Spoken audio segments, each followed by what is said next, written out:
T'Challa, we need a recast. Chat would agree, and I truly believe that. Stories untold, I pray that we get to unfold. Don't kill him, we don't need to see that. A black man is king, I think that is crucial. If not for the grown-ups, the kids should move you. Representation, let it multiply. Stop telling the stories how legacies die. We can explore the world of Wakanda by addition and not replacement. 1.3 billion, how was that? And I'm making a statement. Being pigeonholed to a role like there could be only one is deflating. Man, it's a mindset that ain't died yet, cause the lack of seeing our faces. Sure, we can be the queen of the nation. Women should feast, we want elevation. Now, wouldn't it be dope if they rose up together without doing something as cold as erasing them? We got respect for Ryan and Nate. They doing their best, they stuck in the middle, but I hope they think about what is at stake. Don't rush it, but please let the saga continue. Doubling down on Black Death is a trope we no longer want to handle. Wakanda forever, T'Challa forever. It's never been about the mantle. What is we saying?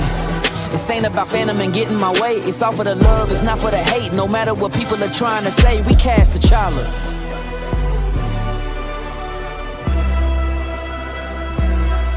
We cast T'Challa.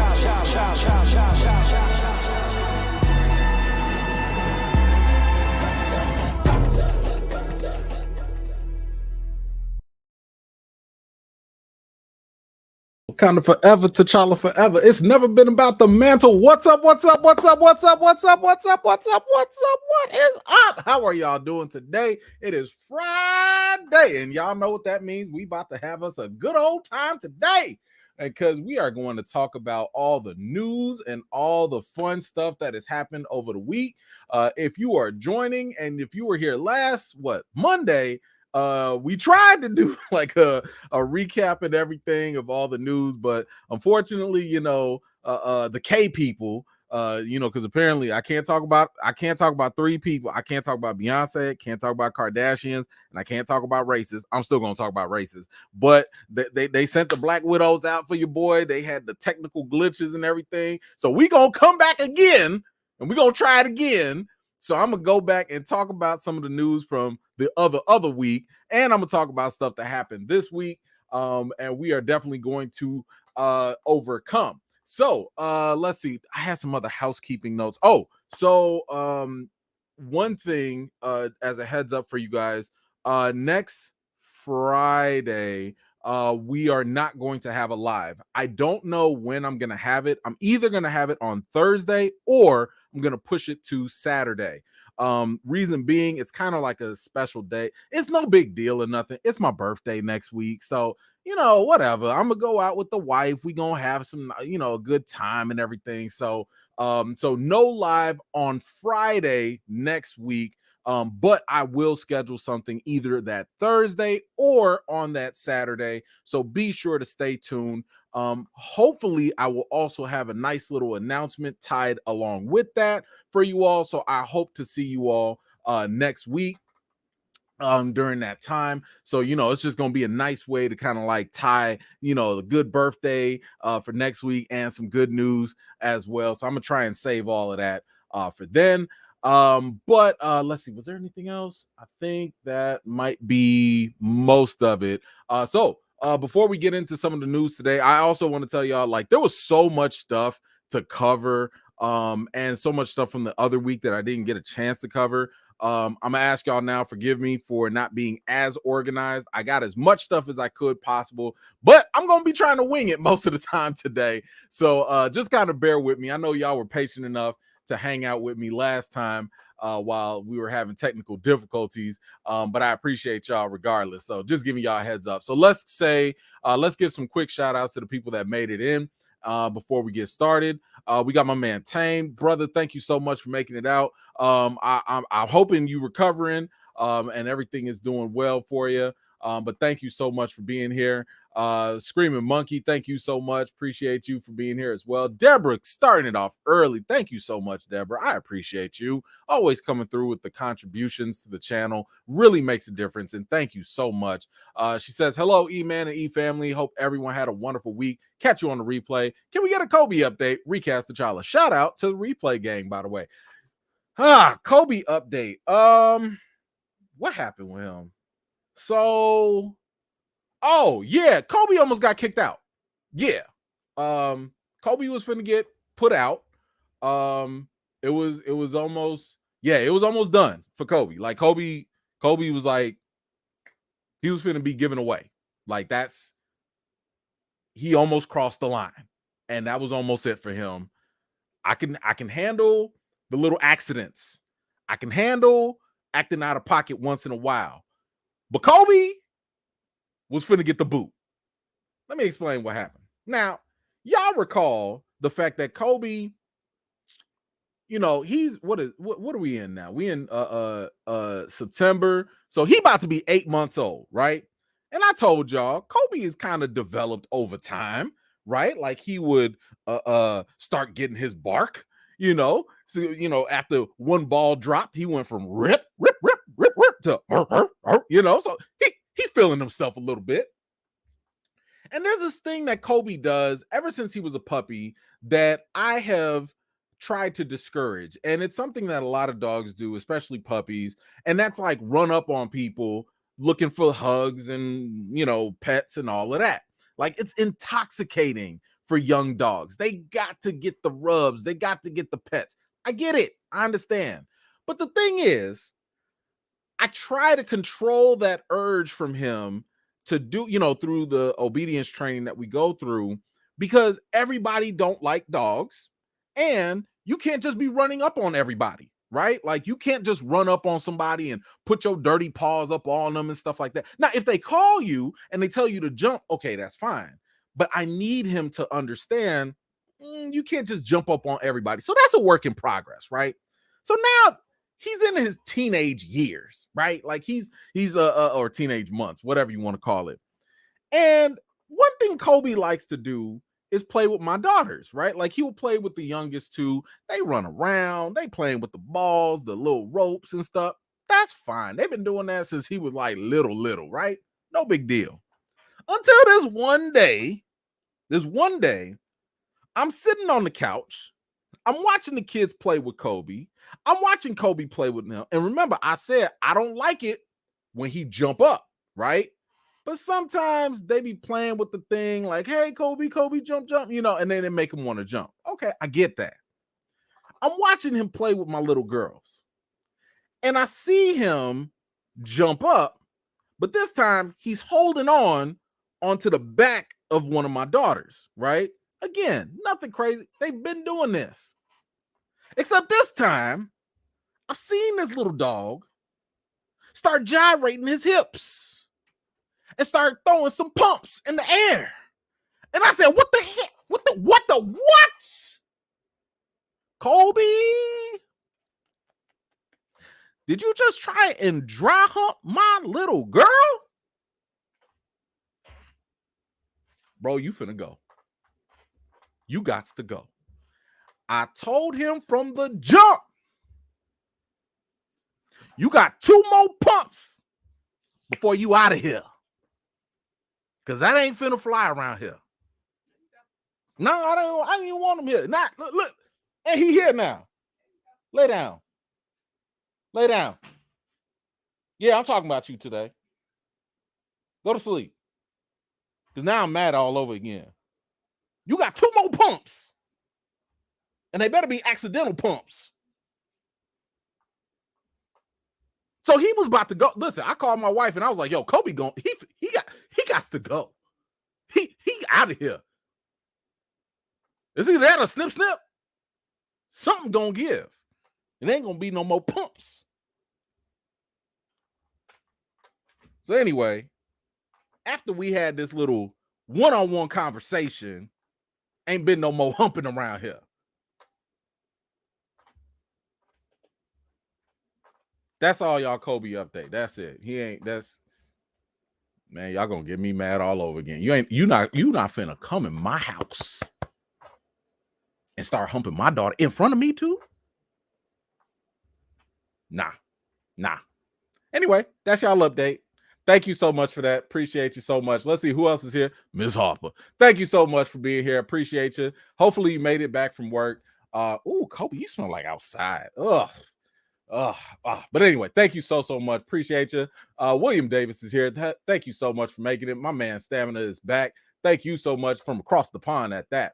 Let's see. Shauna is here. Hello. My man Gray's in the building. Joy, what's going on? Bo, what's going on, brother? Good to see you. Always a pleasure. Minecraft girl, good to see you. Come through. SJ Evans is here. My squad in the building. Let's see. Cynthia Charles is back. Thank you so much. Daniel D is here. Thank you. We got Black Widow. Diane, hello. Good to see you. Let's see. Oh, we got another comment. Oh, y'all kicking it off early. Okay, then. Dancing Dog, thank you so much. Hey, E-Fam, if Marvel is going to drag their feet on recasting T'Challa, make sure you support Black Adam because it looks like we're going to get Hawkman reimagined in the image of a certain Wakandan. Yeah, I mean, I don't know. I honestly will kind of, I'm in wait and see when it comes to Black Adam, because I've said this before, WB will always cut a really good trailer. And whenever they cut a good trailer, that doesn't always mean that they're going to cut a good movie. So I'm going to wait and see how it turns out first before I just give them my blanket support. Now, I say that by also meaning the fact that I am also an Aldous Hodge like fan. Like, he's great in my opinion. And yeah, if he ever did cross over to T'Challa, I totally take that too. So yes, I'm totally down for that. But I don't know if we got, I don't think this is something that we have to like pick and choose between the two. I'm gonna watch both movies and I'll be there. I'm just hoping that they actually put a good movie together first, more so than anything else. Okay. Let's see. We got, huh? What? Oh, okay. Okay. Thank you. Thank you. All right. Derrick Gaines is in the building. Thank you so much. I appreciate you. That's another top supporter and top vet in the building. Queen B is here too. Thank you so much for being here. My man Diddy is here. What's going on, brother? Tyra is here. Hello. My man D Steels is in the building. Good to see you, brother. Always a pleasure. Let's see. Silver is here. Thank you so much for making it out. Appreciate you. Mr. Seed, hello. Good to see you too. Tasha is here. Hello. The homie. Let's go. We got Vet and my squad in the building. Rim 17 is here. Thank you so much for making it out. Make sure y'all get them likes up. Let's see. Corey Simpson is here. What's going on, sir? Good to see you. Leandra. Wait, there we go. Leandra, there you go. Thank you so much for making it out. Appreciate you as well. Who else? My man Nelson V is in the building. Always a pleasure. Thank you so much. Lionel's here, y'all. Come through. My man Matthew Collins is here as well. Minister Crush is here. Phil Roy's here. Gary Frigga, good to see both of y'all. Thank y'all so much. Jared, what's going on? Who else did I see? I saw Dion is back. Good to see you, brother. Gumbo is in the building. Rhonda, hello. Good to see you. Chill Spot is back. Always a pleasure. And thank y'all. Shout out to everybody that has made it out tonight. Really appreciate you all. We do have a lot of different things to talk about, and trust me, we are going to get into all of those. Let me grab some of these comments before we jump into some of our topics, though. Frigga's Belt. Guess who's back? Yes, Frigga's Belt is back in the building. Always a pleasure. Thank you so much for supporting the channel the way that you do. Really do appreciate you and your contributions. Thank you so much, Frigga. Appreciate you. Who else we got? Oh man, my man Alejandro, come through. Yes, it has been a minute. What's up, E-Man? Man, what's up, Alejandro? Thank you, brother, for this wonderful, supportive contribution. I really do appreciate that. You say glad to be back. Happy early B-Day, dog. Paying my past dues, man. Thank you so much. Really appreciate you, man. So generous of you.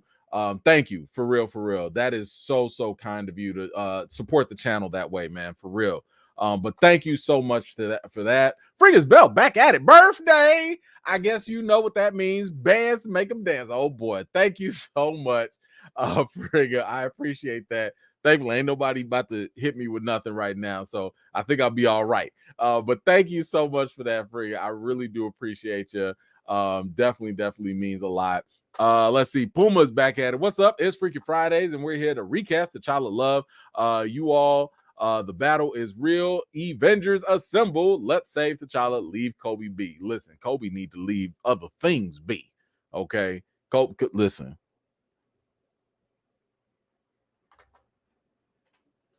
Y'all can take up. Listen, y'all can have him.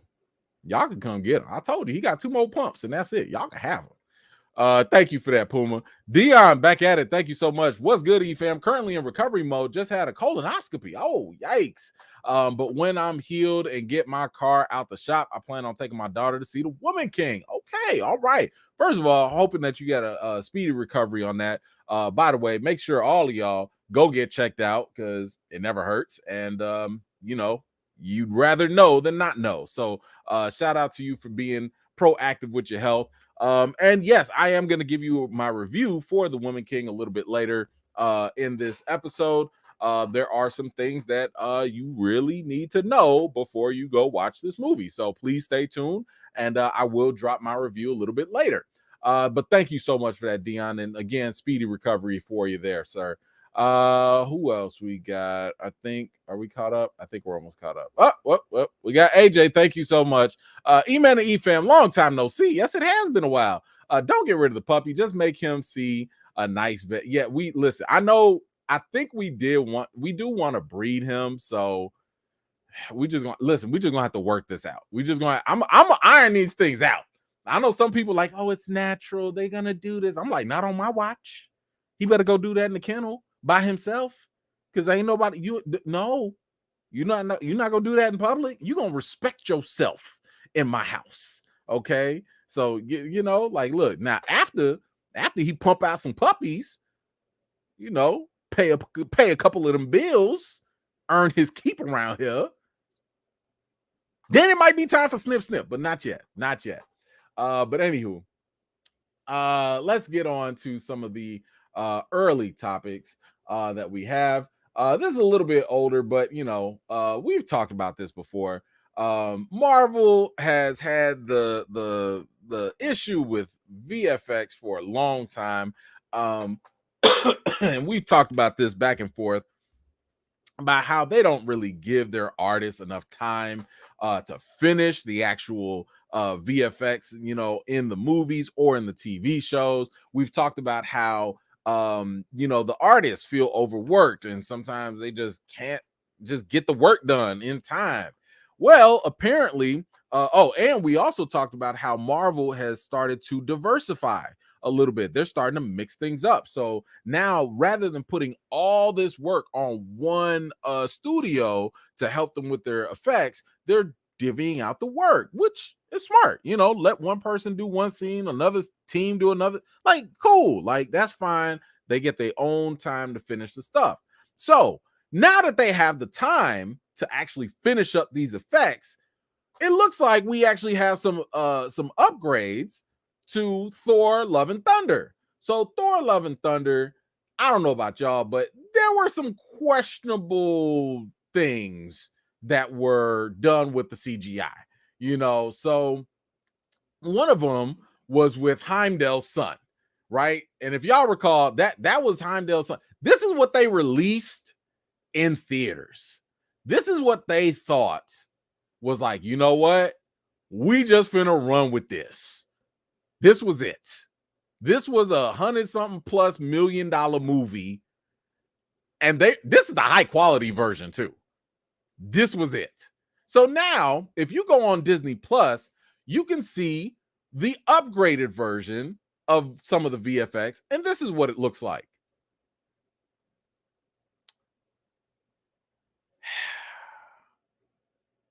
I mean, like, I don't know what, like, that's an upgrade. I mean, I guess it kind of is, maybe, kind of. I mean, y'all tell me, is it?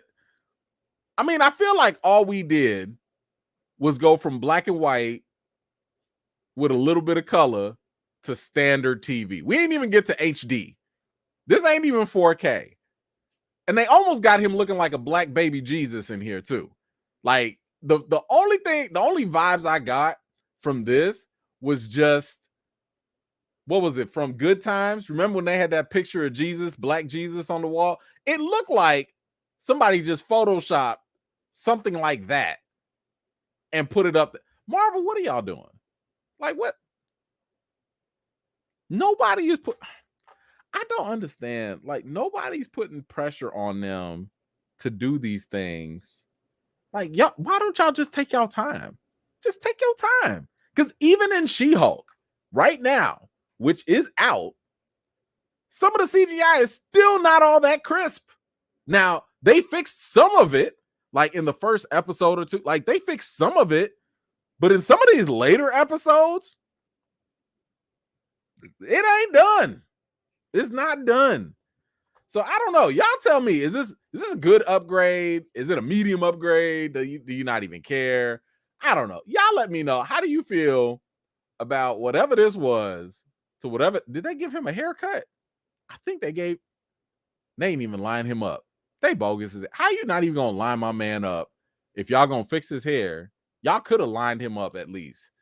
How you gonna be a son of a god and you the only black person out there and you not? They bogus. You mean to tell me New Asgard ain't got no clippers? New Asgard ain't got no liners? Nobody? Can't nobody give my man a fresh taper? Nothing? I mean, you look at Lord, what is that? The Power of the Ring or whatever, the Rings of Power. You got a black elf walking around with a fresh taper. Like, y'all couldn't hook my man up? Man, I don't like it. I don't like it. I don't like it. But y'all let me know, how do you feel about the new upgrade with the VFX in Thor Love and Thunder? Is it a good upgrade, bad upgrade? Y'all let me know. All right, let's grab these comments. Rims, come through. Thank you so much. Side note, fam, I'm worried about you and my Illinois peeps with this purge law. Woo! Is it as bad as it sounds or nah? E-fam, let's hit those likes and subscribe if you're enjoying the vibes. Recast the child all day. Kobe is innocent. Lies. No, he is not. I seen it. I seen the pumps. Okay, with my own two eyes. I seen it. As for the purge law, I'll be honest, I have not read in extensively into that law. Sorry, I don't mean to go into politics, but you know, it is kind of purge-ish, so movie related. But the law that you're referring to is really a law about no longer having cash bail. Again, I need to get more familiar with it, so please don't take my word as like, you know, an expert on this or nothing.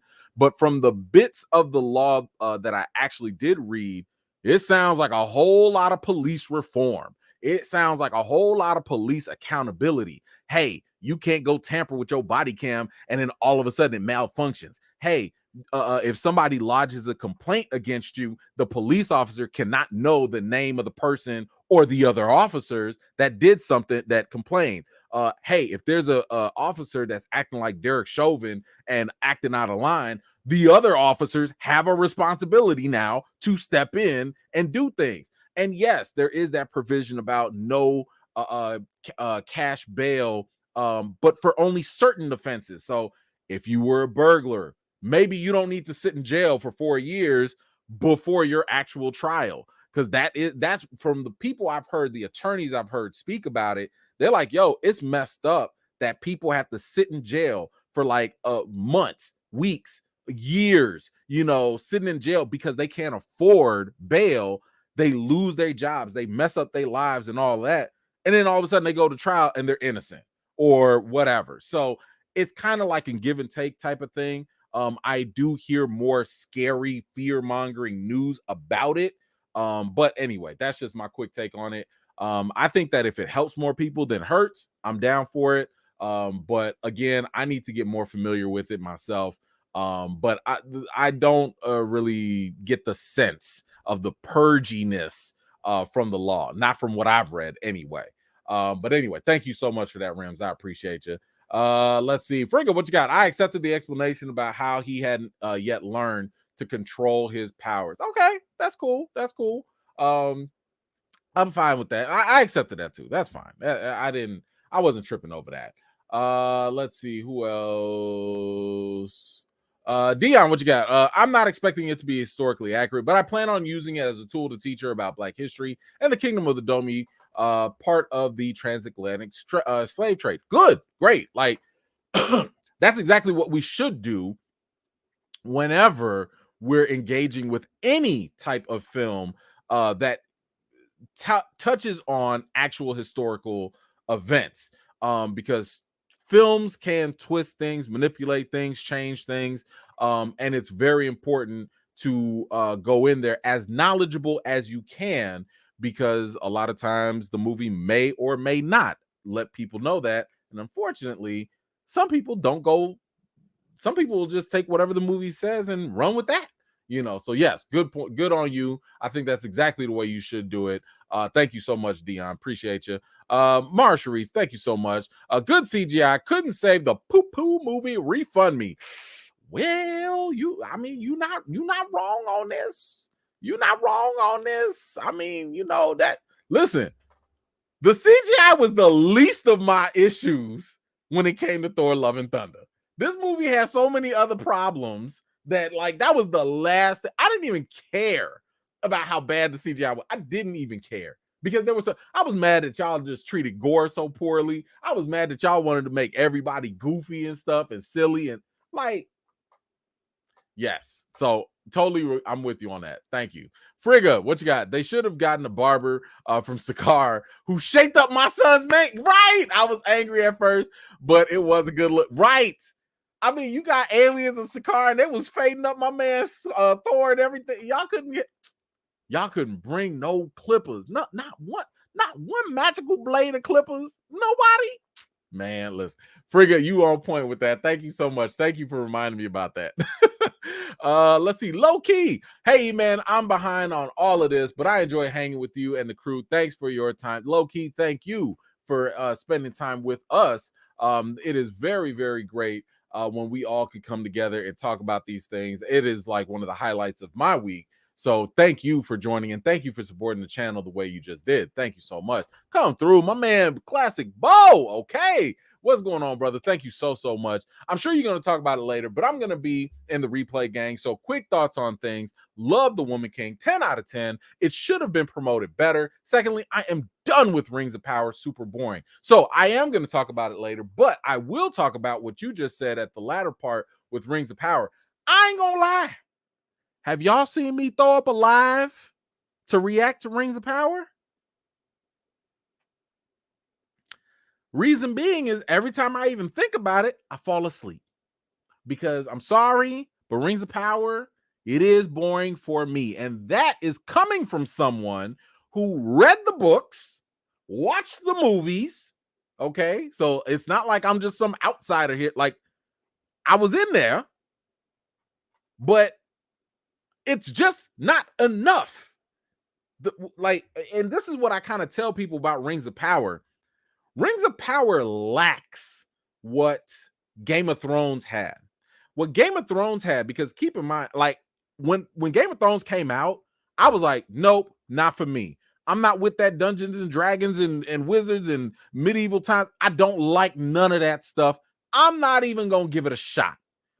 But I got into Game of Thrones because they had so many other things that were enticing and engaging and relatable that it made me a fan. Even got my wife involved. My wife didn't care for that stuff either. But I was like, babe, you're going to have to watch this one episode. Listen, follow my man Ned Stark. Yo, let's check out Daenerys. Let's see what's going on. And by the time you get into all the other human drama, it makes it so compelling that you have to watch the series.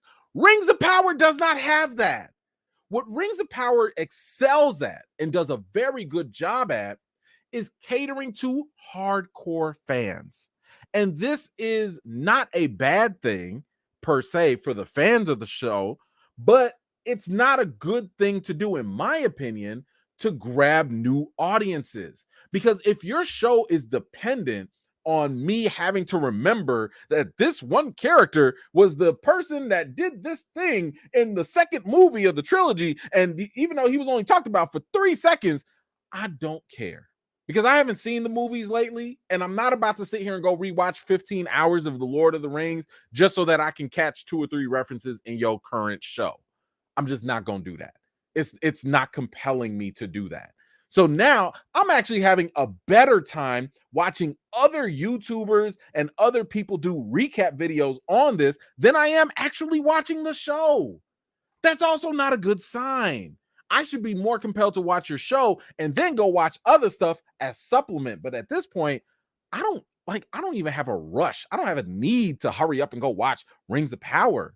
At least not yet. There's just nothing in there that's compelling for me. When they show these things and show like little reveals, I'll be like, oh, okay. All right. Where the wizards at?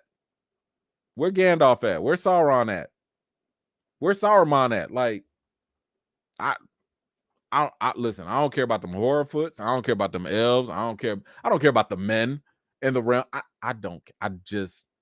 It's just not appealing. So I'm with you on that. I am not saying that it's a terrible show. I'm just saying it has not grabbed me. And for a show that has probably the largest budget of all time or whatever for a TV show, I think it's actually a huge missed opportunity that it's not more engaging to capture fans outside of the Lord of the Rings fandom. This is kind of like what Marvel does. Like, this is one of the reasons why Marvel is so successful, because they don't cater to hardcore comic book fans. We see that. Like, we see how they do not translate the things directly from the comics. They'll take an aspect of it, but they'll make it more appealing to the general audience who's never picked up a comic book. That's how you grow. That's how Game of Thrones got popular. You think the people that were making Game of Thrones popular were all book readers that read George R.R. Martin's books? They were not. A lot of us just came on, was like, wait, a sister banging the brother, or what, and a what, and a who? You know, like, the drama, the storytelling brought people in. Rings of Power ain't got that. It ain't got that. So, bro, I'm with you on that. I guess that's my rough Rings of Power review in a sense, but it's not compelling to me, and I totally understand why it's not connecting with you. But that's just my opinion. Maybe y'all feel different. Maybe y'all love Rings of Power. If y'all do, let me know, because I'll watch it just because I've watched all the other movies, and again, I've read the books, so I will keep watching it. But it's nothing for me to sit here and be like, let's do a live, y'all. Like, oh man, did y'all catch that Easter egg? Like, I don't care. I don't care. But anywho, Buzz, thank you so much, man, for that $5 super sticker. Really, really appreciate you, sir. Always contributing to the channel, and you're always making a difference. I really appreciate that. Thank you so much. My man Nelson V. Is the pace of Rings of Power too slow? I think the pacing does have some sort of effect, but at the same time, pacing doesn't matter if the content is substantial. The content, in my opinion, is not engaging. It's not captivating for non-hardcore fans. Again, here's what I mean by, if you're a hardcore fan. If you've watched the movies, right? And when you watch this show, because you've watched the movie so many times, you can capture, oh, that name of that random person is the person that came from this movie and here and here. You're a hardcore fan. Like, you've become a hardcore fan at that point. And all I'm saying is, for the people that are not hardcore fans, I don't think that it's going to translate that way. I don't think it's going to, capture them in that sense. So, pacing is part of it, but I think it's honestly the storytelling. Like, I don't care about Galadriel, Galadriel, what's her name? Gal the elf. I don't care. I don't care. I'm like, yo, man, like, honestly, if y'all had given me a series about where the hell Gandalf and the wizards came from, I'd be more intrigued about that. I was like, where the hell he go? And where he come back? How he come back white? Where's his tailor at? What is going on? Like, I'm more curious about stuff like that. But anyway, pacing is part of it, but I think it's got other problems. Dion, check out Roland Martin Unfiltered. He rebukes lies the GOP is spreading about the fact. Oh, okay, cool. I will check that out. Thank you so much for that, Dion. I appreciate you. Classic Bo. I'll only watch Rings of Power if I need to go to sleep. Damn, man, don't call Rings of Power MASH. It is not MASH. Don't do that to him. What? How did MASH go? Whenever MASH came up,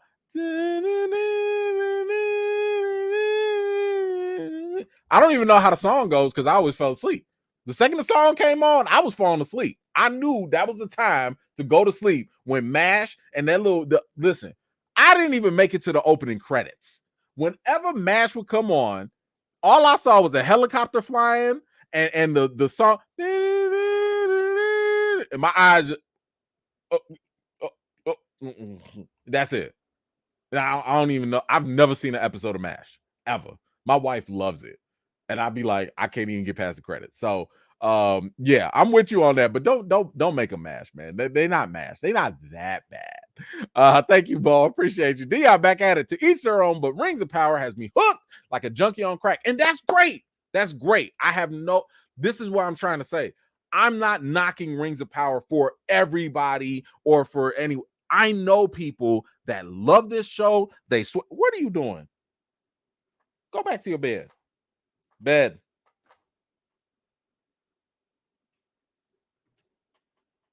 There you go. Lay down. Thank you.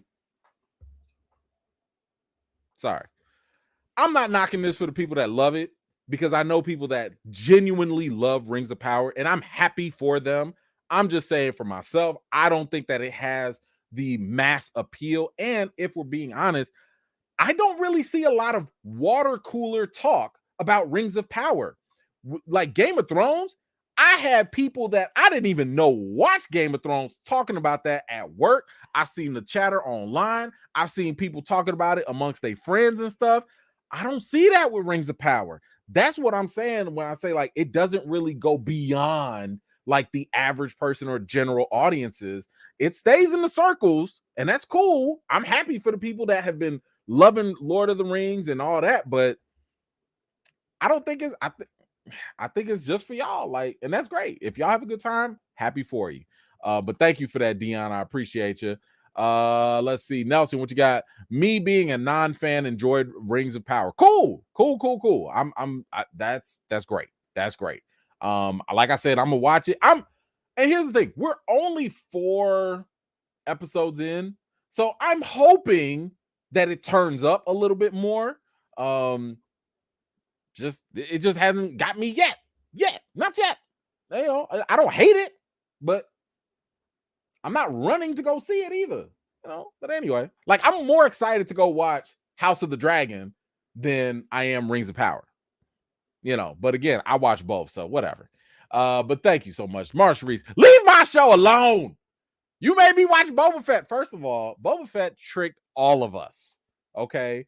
Everyone was bamboozled, okay, with Boba Fett. Did nobody know that this was actually the Mandalorian 2.5? Nobody knew this. No one knew this. So don't hold that against me. You know, it is what it is. But go ahead. Hey, go watch Rings of Power. Enjoy yourself. Treat yourself. It's all good. It's all good. All right, we finally gonna move on. I don't know how we got on Thor to Rings of Power to this. Y'all just be on some stuff.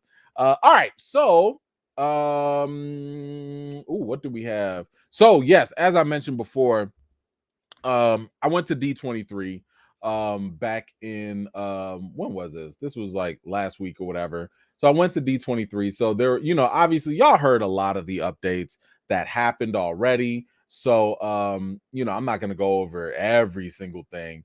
But excuse me, since I was actually there, there might be a couple things that I can fill y'all in on, a couple things here and there. I think I have a couple videos that I can play for y'all as well. So let's actually, the easiest thing I'm gonna do is just go on my Twitter, because y'all should have been following me on my follow me on Twitter, because that is where I was doing all of the updates.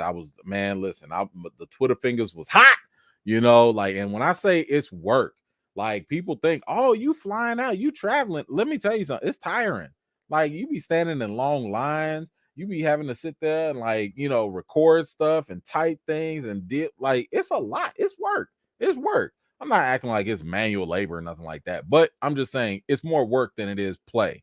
But you know, either way, I wanted to make sure that y'all had at least direct access, you know, to all the things that were happening during D23. So what I'm gonna do is I'm just gonna kind of go through loosely what I had on Twitter. Again, y'all should have been following me, but you know, we'll do a little speed round of it.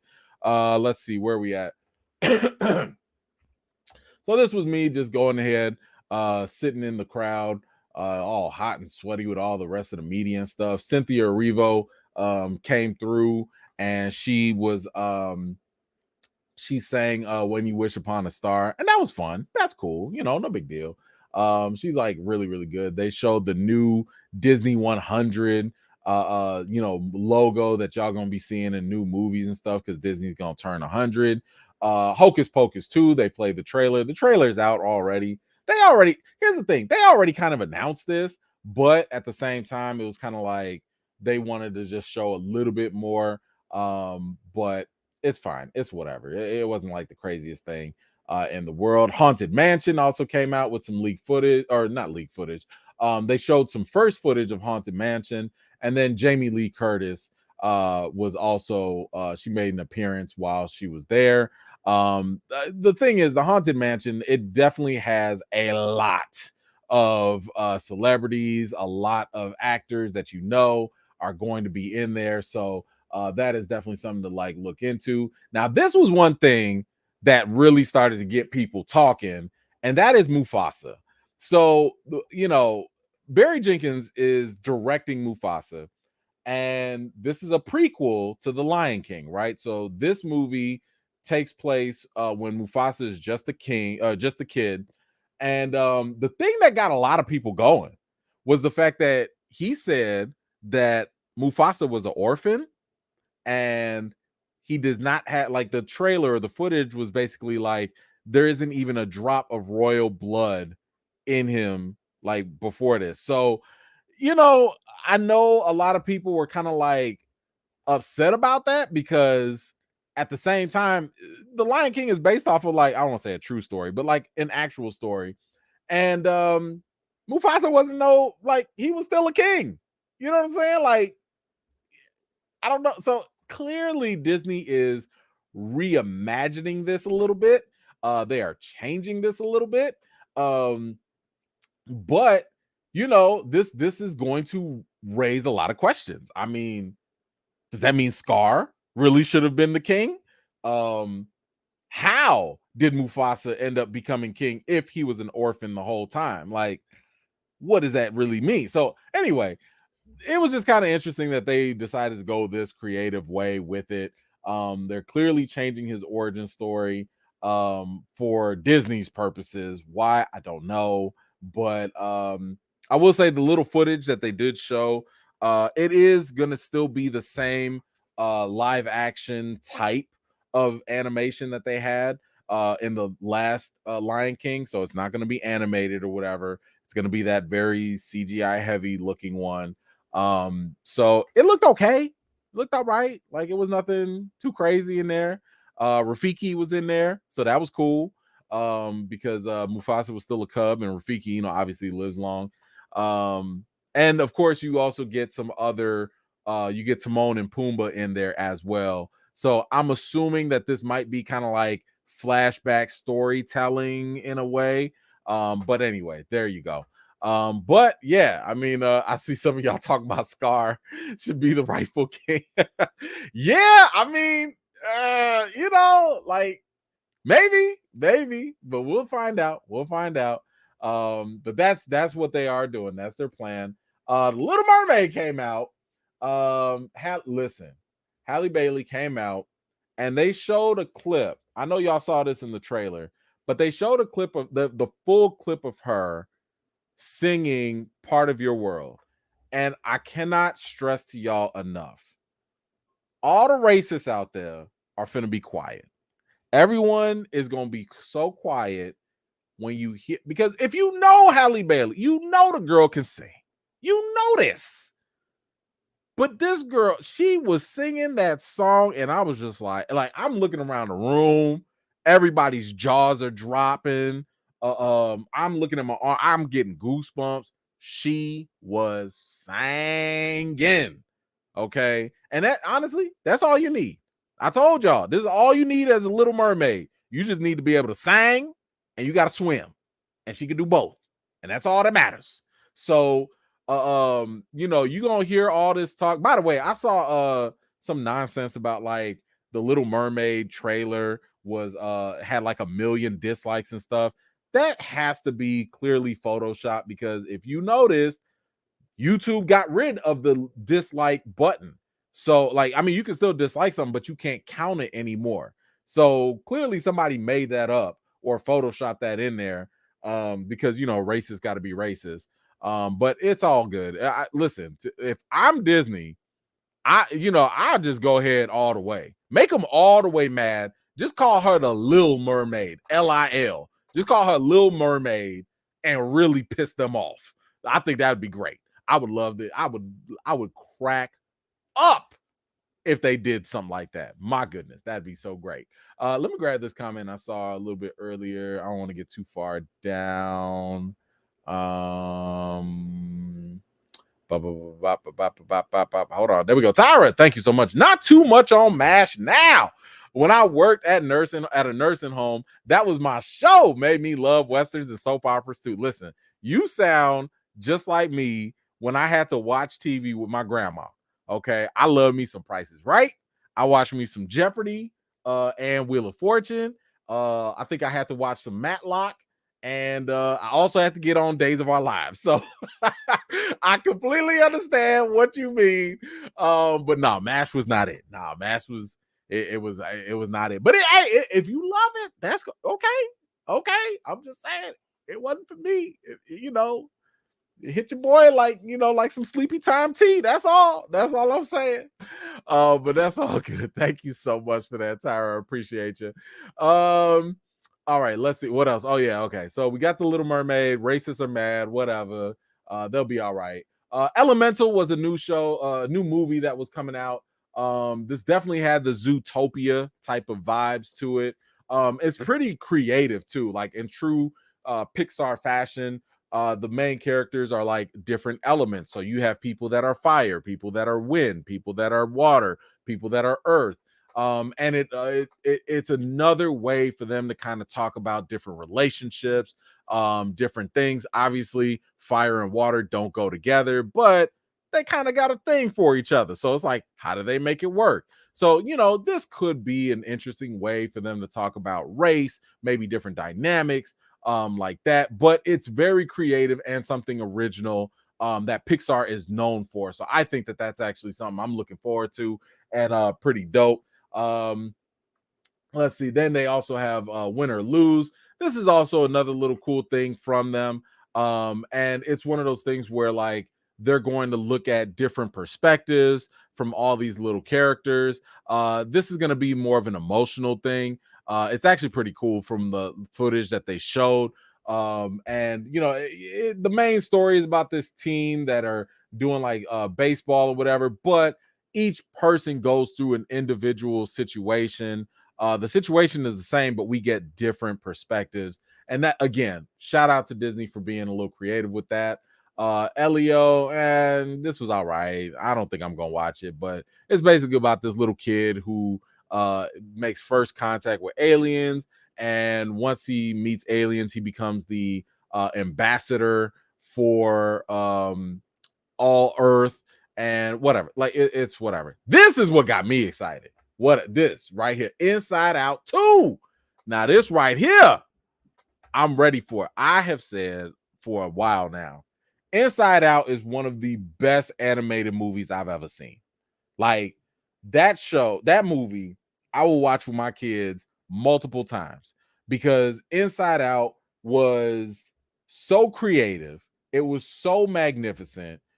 It was so entertaining as well, because I like just the little thing. They could do a whole franchise off of Inside Out. When they did the dad, when the dad was like thinking of hockey or sports or whatever, and the mom was like, hello, and the dad was like, oh snaps, like she's talking. What do we do? Just go ahead and nod. I connected with Inside Out 110%. It was so good. Bing bong.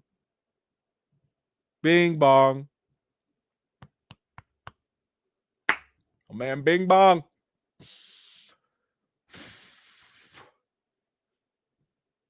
Yeah, not gonna forget Bing Bong. Woo, okay. Anyway, that was great.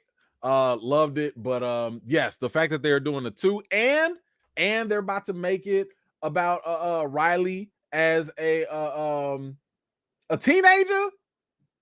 I'm all there. I just got a fresh teenager. I just got a new one right now. So yeah, I'm in this. What else we got? Oh, they're gonna do Zootopia. Plus. That is going to be a series, I believe. And the sloths are back. The sloths are hilarious in the trailer. So that is definitely going to be funny. Now, Iwaju. Now, this right here. Let me give them a little more space here. This right here. Nobody talking. Hey, nobody talking to you. Quiet. This right here is actually really dope because this is gonna come from an actual African film studio, an actual studio that partnered with um Disney because they the funny thing is they actually challenged Disney. They said they was like, yo, we about to put something out there that's gonna knock Disney out the water. And Disney was like, word, all right. And they partnered with them. So they came straight from Lagos, I believe. And they are basing a lot of this original story on a futuristic Africa. Now, obviously, people are going to compare this to Wakanda. This is not based off of Wakanda. The only reason we jump to that conclusion or that comparison, which is understandable, is because we don't have very much else. We don't have very much else when it comes to Afro, centric, futuristic type of portrayals. So the second somebody else comes out with something, people are gonna be like, "Oh, y'all just copying Black Panther." No, these brothers are doing something interesting and original that is not Wakanda like per se. Yes, it has similarities, but it's not the same thing. You can see the brothers right there on stage.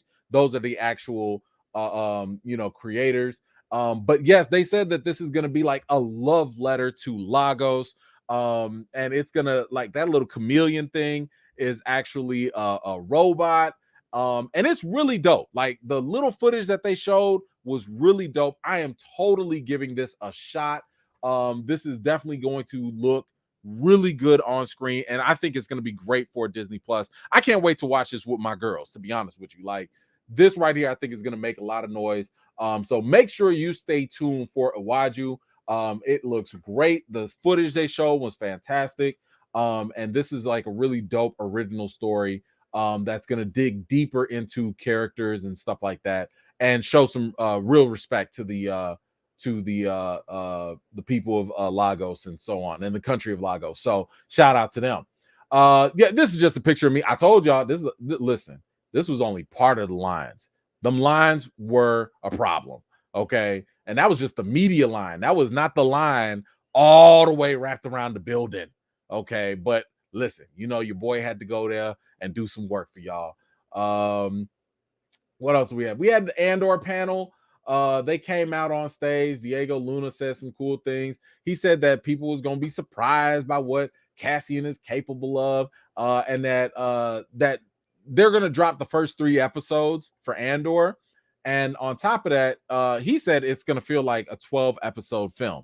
Now, I have not watched. I do have access to. I do have access to the first 4 episodes of Andor. I have not had time to watch it. They literally gave it to me like yesterday or something like that. So I'm gonna watch it this afternoon. But I have to say I'm a little worried. Is it? Oh, I'm sorry. Was I messing up? Is it Lagos? I heard Lagos. I heard Lagos when I was out there. But if it's Lagos, let me know. But I apologize if I mispronounced that. But the thing that worries me is the fact that they're giving us critics the first 4 episodes, and they're giving audiences the first 3 episodes. Now, when you have a show that's fire, you ain't gotta drop multiple episodes. Just saying. You could drop that 1 episode and then boom, people gonna be hooked and they're gonna keep watching.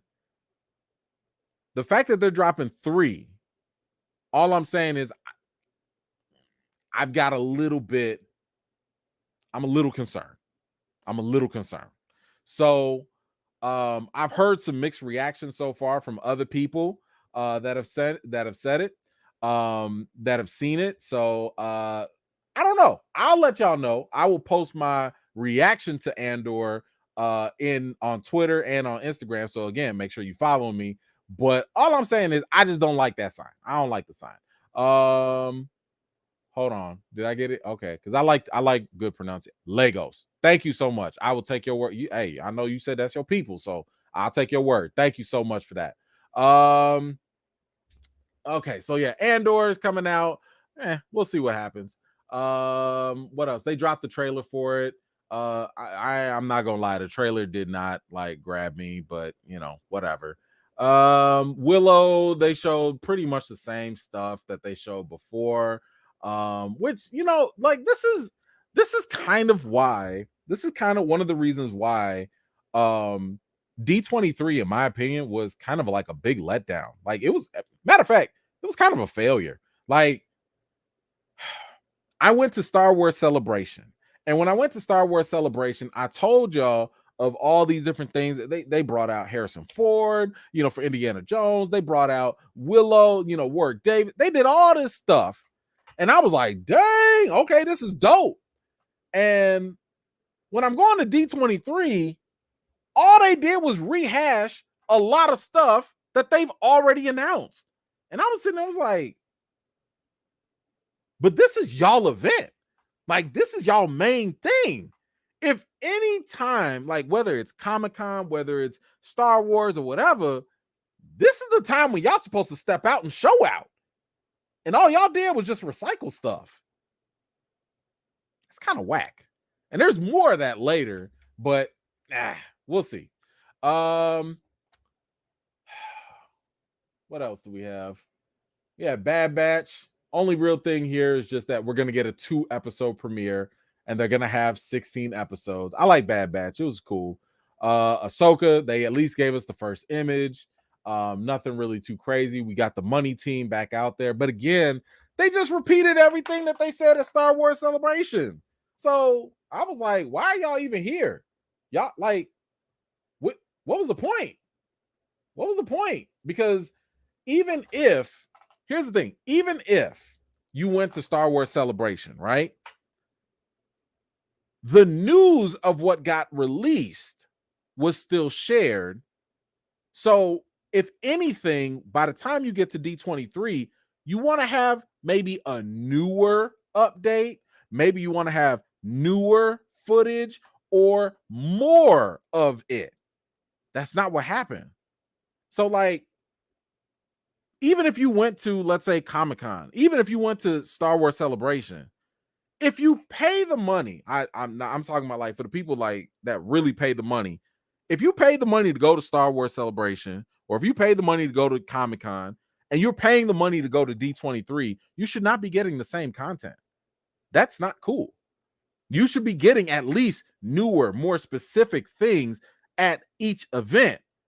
Especially if you're going to tell people you got to wait in line for days, hours, whatever, you got to pay X amount of money. You should be giving people more stuff because it's more enticing for them to come out and do it. But whatever. What else did we get? Giancarlo was out there doing his thing, doing a great job hyping up the audience and all that. Let's see, The Mandalorian, they didn't show nothing else. Nothing too crazy. So, whatever. Now this was kind of cool. Kevin Feige got to the stage and they did the whole Avengers Broadway thing live. So that was actually pretty dope. I think I had it recorded on my phone, but the quality wasn't that good, so I didn't want to post it. Then Harrison Ford came out.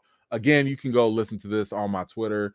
I posted the original video there. But he gave like a really emotional talk about how this is going to be the last time he does this.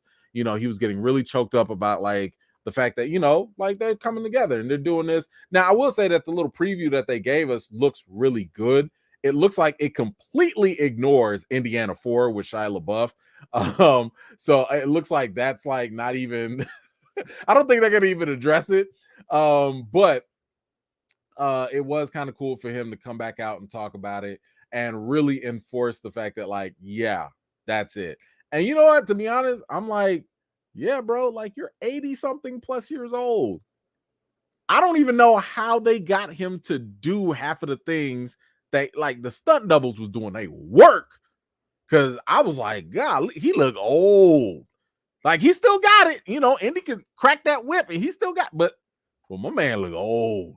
So I do hope that this is the last one, and I hope that they do him justice one way or another. And I also hope in the future they recast Indiana Jones, because Indiana Jones, the character, is a dope character, and I don't think it should stop with Harrison Ford. I think that, like, yo, after he's done with it in a couple of years, give it to somebody else, keep them stories coming, you know. But anyway, you know, so that was cool at least to see him, have him come out and talk to the audience. Hold on, I think I got a couple comments. Let me grab those real quick before we continue. Boom, Latrell, what you got? Racists want to be mad about a fictional black mermaid, but we're mad quiet when white folks portrayed pharaohs in Egypt. I disagree with that. I think that we have specifically called them out whenever white folks want to whitewash things in Egypt and stuff. We're not quiet about that. Like, they get called out about that stuff routinely, like every single time they want, like, what was that? The Gods of Egypt or whatever. Man, that thing got trashed. I mean, the movie was terrible, but that movie got called out immediately once people started seeing, like, why you got all these white people in here, and you like Chadwick Boseman was like the only brother. Like, what are y'all doing? You know, so I disagree with that. But I do find it very funny that people still that racists want to be mad about a fictional mermaid as if like they know what like mermaids look like. Like, they're fiction. They're fictional, you know, like they're not real. They can be whatever, just like how elves can be any color because they're not real. It's okay. I mean, imagine tripping over a fictional character as if it was like a real life portrayal or something. Nobody's touching the old Little Mermaid movie. You can go watch that. Nobody's touching it. If they wanted to make Ariel like Hispanic, I would not care. Like, again, can she swim and can she sing? Because if she could do both, I'll watch it. I don't care. And on top of that, I'm not watching. Like, y'all grown folks, y'all really going to go watch this movie? The people that are complaining, y'all really finna go watch this movie? Because I'm gonna go watch it for my kids. I want my little girls to go see this. And here's the crazy thing that people like completely miss with this. Little kids don't care.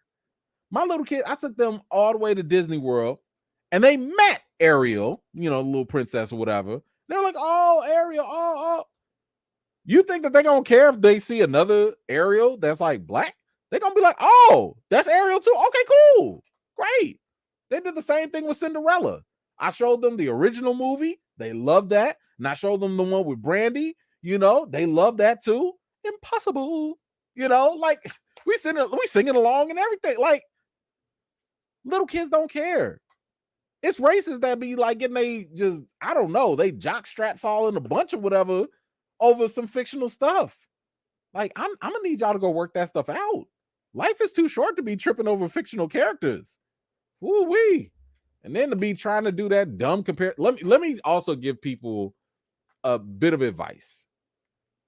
If you are racist and you want to try and bring up the example of, but what if they put a white person in for Black Panther? Wouldn't that be a problem? Yes, it would. Because Black Panther is about a black man and who is tied to his Africanness. That's the point of the story. That's why he was created. His story, his character is tied to his Africanness and blackness. So your example doesn't even make sense.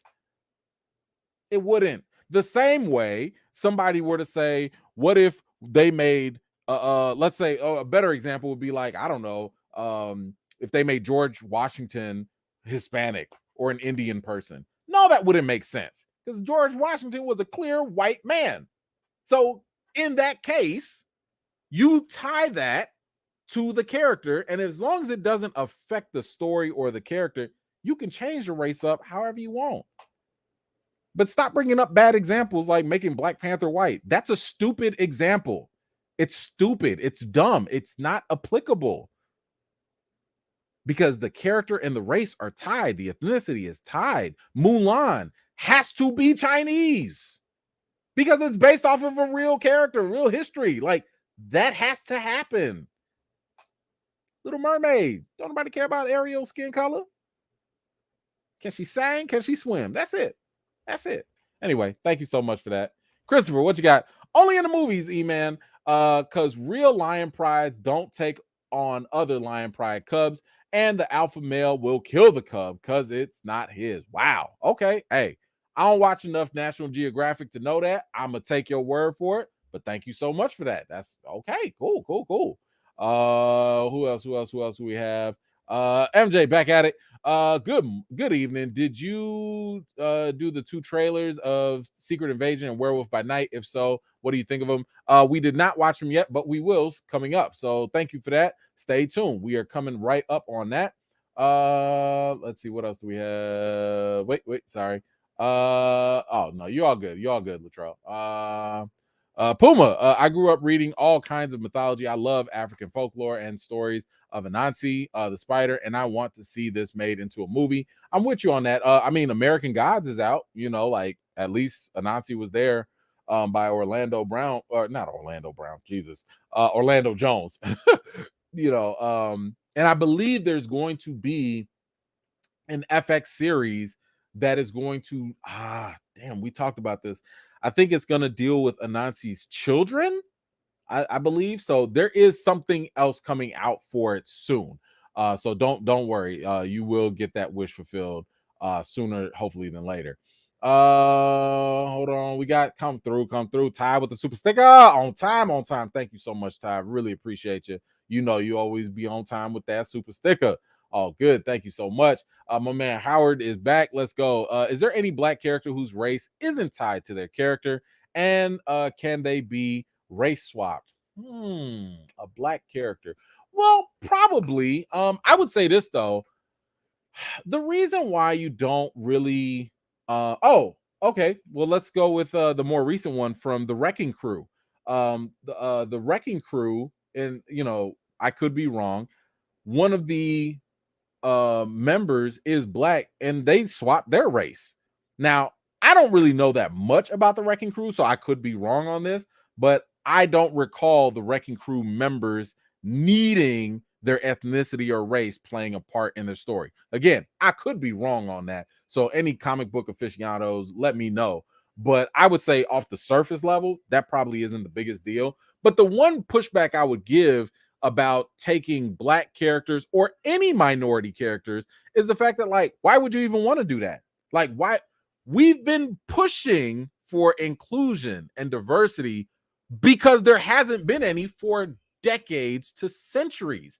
I mean, I just saw a stat about like how Disney has been doing like for what 50 something plus years. They got 49 Disney princesses and all this stuff, and like all of a sudden they finally put some people. It took them 50 princesses before they got to Tiana. 50 white princesses before they was like, we need a little speck of color, and I don't know if that includes Mulan or not. But it's like, damn, why would you take anything off the table at all? Like, we need more so that we can get some sort of less, I don't know. I don't want to say just a more fair representation view of like different characters on screen. So, but yeah, I'm pretty sure there are some, but I can't think of any off the top of my head outside of the Wrecking Crew ones, perhaps, maybe. But thank you for that. Dragons Pitchfork, thank you so much for that contribution. I don't see your comment. Try and comment again, see if you can get it back up. But thank you so much for that.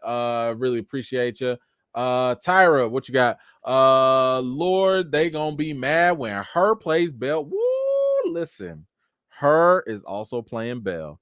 Let me tell you. First of all, I love her. I fell in love with her with her album. Oh my God. I had that sucker on loop like at least for a couple weeks. She is phenomenal. Now, I don't know if she can act. And if I'm not mistaken, what you're referring to, it's going to be like a Disney special. So it's not going to be like a big movie or whatever that's going in theaters and all that.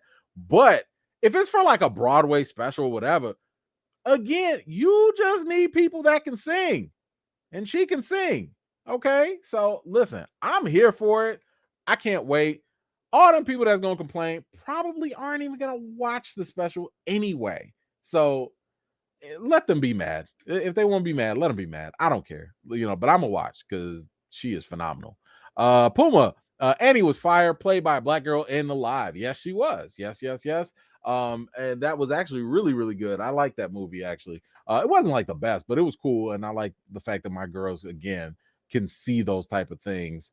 Because who knows who gets inspired by that stuff. Dang it, Dragon's Pitchfork, what's going on? Hey, just drop a comment. Just drop a regular comment. I don't know what's happening with the super chat, but I see your comments not getting picked up. Oh, wait, hold on. There we go. There we go. Black Panther Wakanda Forever theory to the T'Challa who fought in the Endgame was a scroll, maybe always. I'm going to put some water on that. I don't think so, only because I don't think that the cast and crew would feel okay with that. I'm not saying there's anything wrong with your theory. If Chadwick hadn't passed away, sure. But the fact that he did pass away, I think it's too sensitive for them to try and be like, haha, psych, we didn't really mean to kill him again. And it was really a scroll. And like, I don't think they want to play those kind of games with it. So I'm just going to say that probably not. But thank you so much for that, Dragon's Pitchfork. Appreciate you. Let's go through. I'm gonna try and go through the rest of these real quick. Oh yeah, well, dang, right on time, right?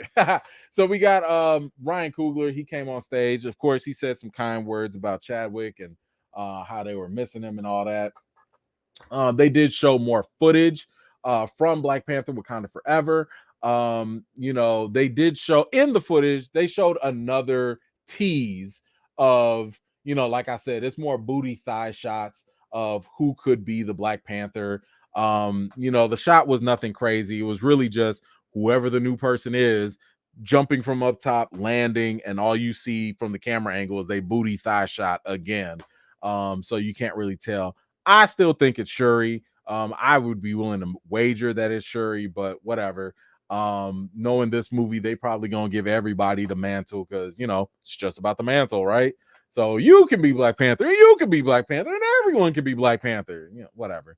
But Winston Duke did confirm during this that he was excited to have people see what happens with Wakanda after Infinity War and after Endgame. Now, I don't know if that necessarily solidifies that the whole movie takes place after Endgame. It might. I'm still trying to hold a sliver of hope, just a little bit, that maybe the blip theory can still happen. Maybe they can still deal with T'Challa's death during Infinity War, because that is what happened. The king was gone.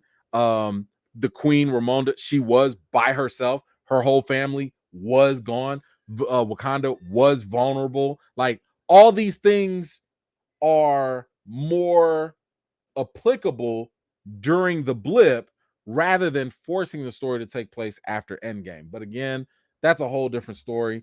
I do have a video on my channel in case you were interested about the blip theory and how that can work. How all they got to do, throw in a little timestamp, maybe do a little jumping here and there, and it'll be just fine. But anyway, so Kugler addressed that. And then they also showed a little bit more footage.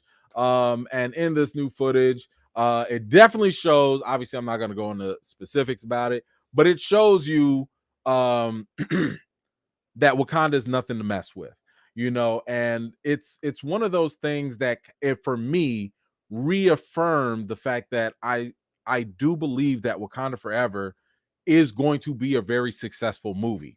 I think it is going to make a lot of money. I think a lot of people are going to like it. The scene that they showed was actually really good. It was definitely Wakanda like. It was definitely the type of scene that would make you cheer, for Wakanda. It make you cheer for the Queen, the Dora Milaje, Shuri, just everybody, M'Baku, whoever. So and this is something I've said from the jump. I have no doubt that they've put together a good movie. There's no question about that. Like, they put almost like $200 million into this. It's going to be really hard for them to like jack this up. I've also said that I think Ryan Coogler is a very good director. So like, he's going to put down something that is going to be very, very cinematically great. I just have obviously a difference of opinion in terms of the potential direction they go in if they don't recast T'Challa and potentially kill him off. So I'm still gonna go watch the movie because there, like I said, I'm holding out a sliver of hope that maybe there's some creative stuff. I have pointed out multiple times that Marvel does not stop making tweaks to their movies literally until the day of release. Like they just posted something about how they had to do reshoots. They just posted about how they had to do different things, and it's par for the course. Taika Waititi's admitted to this. Everyone admits to the fact that they keep working on stuff to the very last minute. So because of that, I am going to go watch it because I want to see. Maybe they change something, maybe they don't. But anyway, that's where I'm going to go with it. Oh, by the way, they definitely make Namor a problem. Like, he ain't no simp. Like, he's up there, and I do think that it's going to be kind of challenging because whoever the new Black Panther is, you're going to really have to do a good job in convincing the audience that new person can take down that Namor, because the Namor they showed in the clip, he ain't no joke. Like, the Namor you saw in there was kind of like, and I hate to use this comparison, so take this comparison very lightly. It's kind of like, remember when in Infinity War, Thanos was just like walking through everybody and was like, "Get out of my way, man! Get out of here! What y'all doing? I want that ring, right? Give me that stone, right? Man, get out of here, Hulk! Man, get out of here, Black Panther!" Man, Namor coming with that same energy. Like, Namor is coming through like, y'all. What y'all not finna do is mess with me. Like, I am that underwater dude. So that's great for Namor. That's great for, creating a villain or an antagonist that is going to be compelling, because a really good antagonist makes a hero even better. So all I'm saying is, whoever the Black Panther is, the new one, you're going to have your hands full with Namor. So I'll make of that what you will.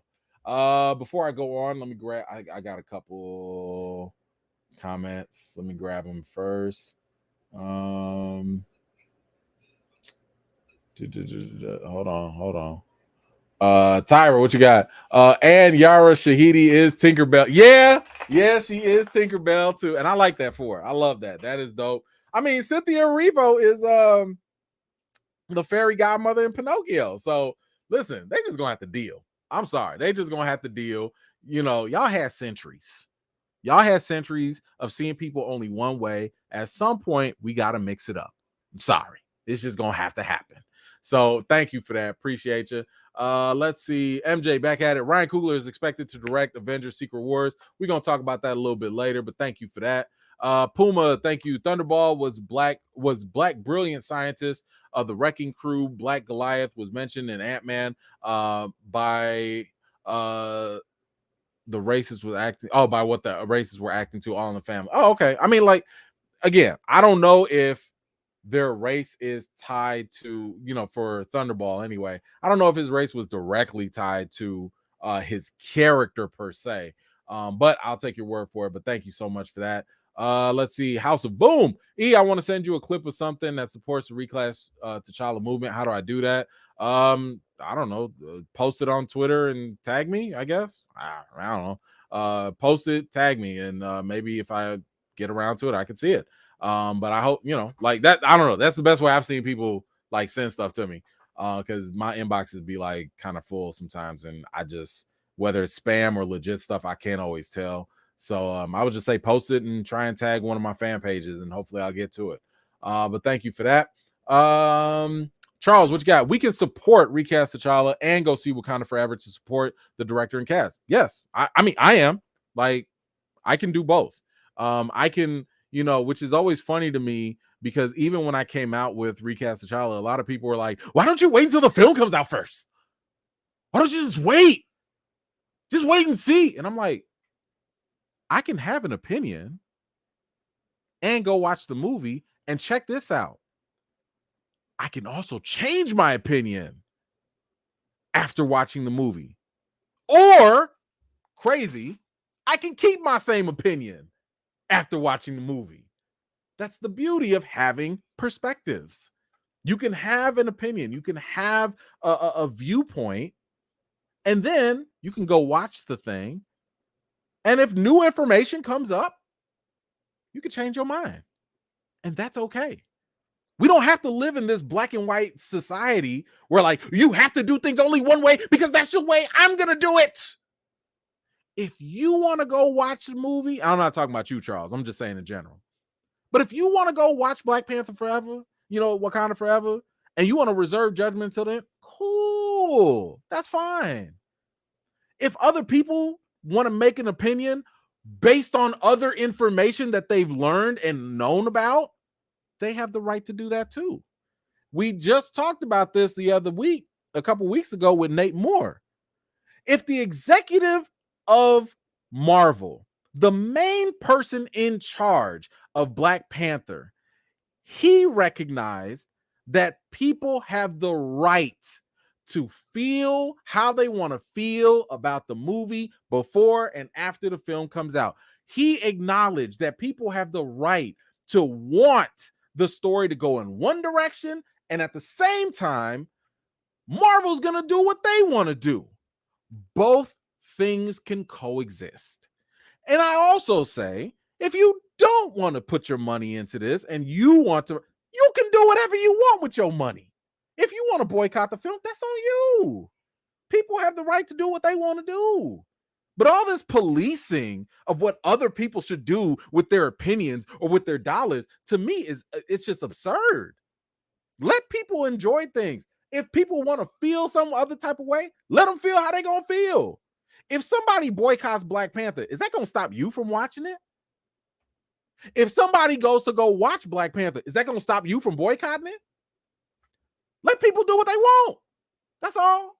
Let people express what they want to express. If people just have a basic desire to see T'Challa on screen, so what? Let them. It's like, I don't see why people got to take this stuff so personal. It's ridiculous. But thank you for that. Appreciate you, Charles.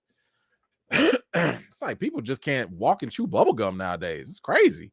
And Bria, oh my gosh, thank you so much for that. It's very, very kind of you for that super sticker. Really, really appreciate that. Thank you for supporting the channel that way. Trey, oh my goodness, thank you so much. I appreciate that so much. Hot take: racism can go more ways than one. Will Disney ever have a black prince and a white woman falling for him, since they constantly show black women falling for white men? Maybe. Listen, I'm here for all diversity. I'm fine with it. I think that slowly but surely Disney is starting to get the message, and it's getting there. It is getting there. But yeah, I'll be down. Hey, give us a black prince. I'm fine with it. I don't care who he marries. Like, you can marry a white woman, a black woman, Indian, Spanish. I don't care. I don't care. As long as people feel represented, that's fine. And as long as we're not just skewing one way only, then, you know, I'm fine with the diversity mix up. So thank you for that. I appreciate the contribution. Let's see. We got some more stuff. What else happened? Yeah, I don't know what Jonathan Majors was wearing here. He just came out in like this big old Kanye looking trench coat thing. They did show some more footage of Ant-Man and the Wasp: Quantumania. The one thing that I could see on there was that it doesn't look like Kang is going to be the main villain. Like, it looks like Kang is going to be a part of it, but there are going to be other things going on that Ant-Man has to deal with. So I could be wrong. I mean, like, they only showed us like 2-3 minutes of this stuff, but it does look like Kang is gonna make his debut on there. He looks great. You know, Jonathan Majors is a fantastic actor, so I have no doubts about it. They did show a little quick something of MODOK, and they showed Bill Murray as well. So a lot of this stuff, as you can tell from Quantumania, is going to happen in the quantum realm. My guess is that it's going to happen in that little quantum realm city. That was a nice little Easter egg that we saw in the last Ant-Man movie. So more than likely they're going to go somewhere in there. What else? Werewolf by Night. Yes, we do have that. It was a fun little trailer that they dropped. Let me see if they have. I don't think I have the trailer for it. Damn, I'm sorry. I don't have the trailer for Werewolf by Night. But you can see it. You can see it. You know, it's online now. I'm gonna be honest, like it was all right. Like it was nothing. I'm not like super excited for Werewolf by Night. I mean, for comic fans, Werewolf by Night is where I believe Moon Knight made his debut. So if they do a crossover with Moon Knight, great. That'd be dope. But I don't really care about Werewolf by Night. I just did. Like I saw the footage, it was kind of like black and white and all that stuff. It just didn't do anything for me. It didn't do much for me. So I just kind of like passed up on that. What else? Oh, but we did get a trailer for Secret Invasion. Now this I did want to watch with y'all. So where we at? So let's watch that.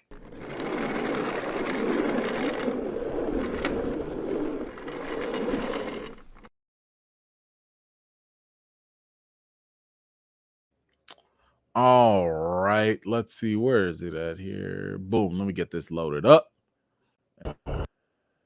Okay, so we got it right here. So I don't know if y'all seen it already. I hope y'all did. I mean, this looks good to me. But here's the trailer for Secret Invasion, starring Samuel L. Jackson, and I do believe Rhodey is also going to be in there. Don Cheadle. He came on stage during D23 to talk about it. So not only is he going to be in Secret Invasion, but he's also, that I think is going to follow up with Iron Wars. So or Armor Wars, excuse me. So that is going to be kind of cool to see him in both of those things. But here we go. Secret Invasion trailer.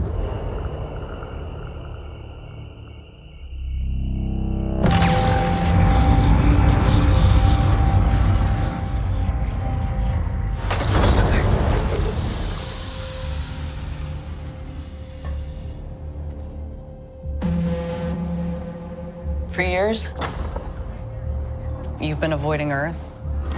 I have called for your help plenty of other times, and you've been pretty content to let those calls go straight to voicemail. Yeah, well, this is different.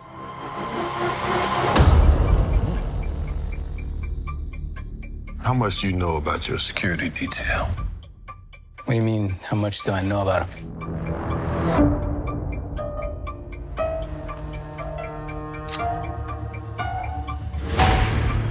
Fury, we gotta be very careful now.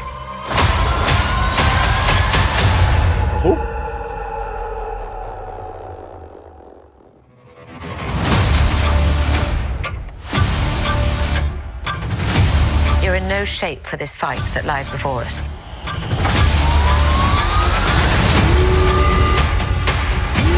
This is just the beginning. This is my war alone. And I'm the last person standing between them and what they really want.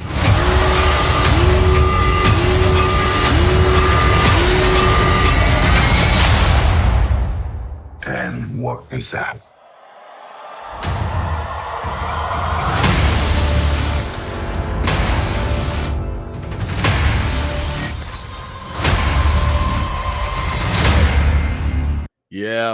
Yeah. I'm with it. I like the tone. I like the pacing. I like all. Listen, that right there looks fire. I cannot wait, because that right there looks like it's going to be about that action. And I'm not talking about like blow them up, this and that. I'm talking about this ain't got time for them stupid little jokes. It ain't got time for like, you know, little Easter eggs and little QR codes and stuff. This is about to be you got an invasion. You got Skrulls coming, or they may be already here. You know, listen, I am ready for this because the Skrulls have been a problem for a long time. Fury's been doing whatever he's been doing in space. We don't know. You know, the clip that they showed us at D23 was that meeting with Nick Fury and Don Cheadle. And it was just an extension of the clip. It didn't like reveal very much. They were basically just talking, and you know, Don Cheadle was just like, you know, like Fury was like, what you know about the people that are all around you and stuff.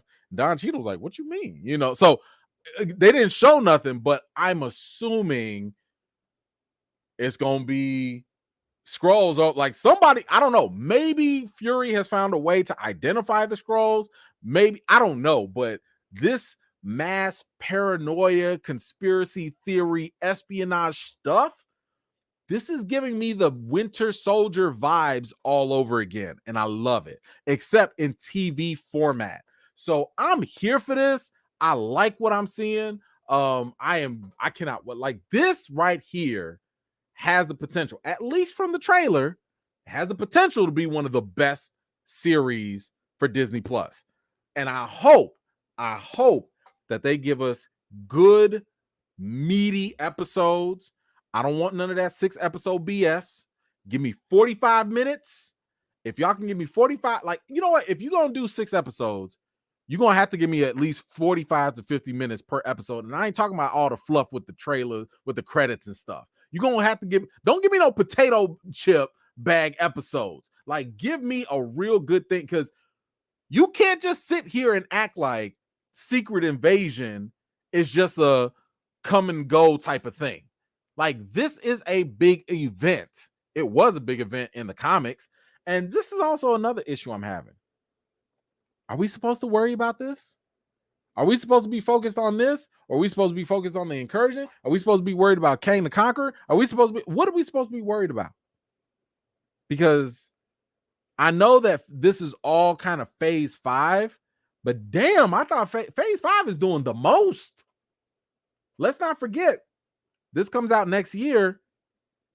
Phase 4 ends with She-Hulk and with Black Panther Wakanda Forever. What the hell are y'all doing in phase 5? Secret Wars, Secret Invasion, Kang the Conqueror, Loki, like, it's a lot going on. I don't know what to pay attention to.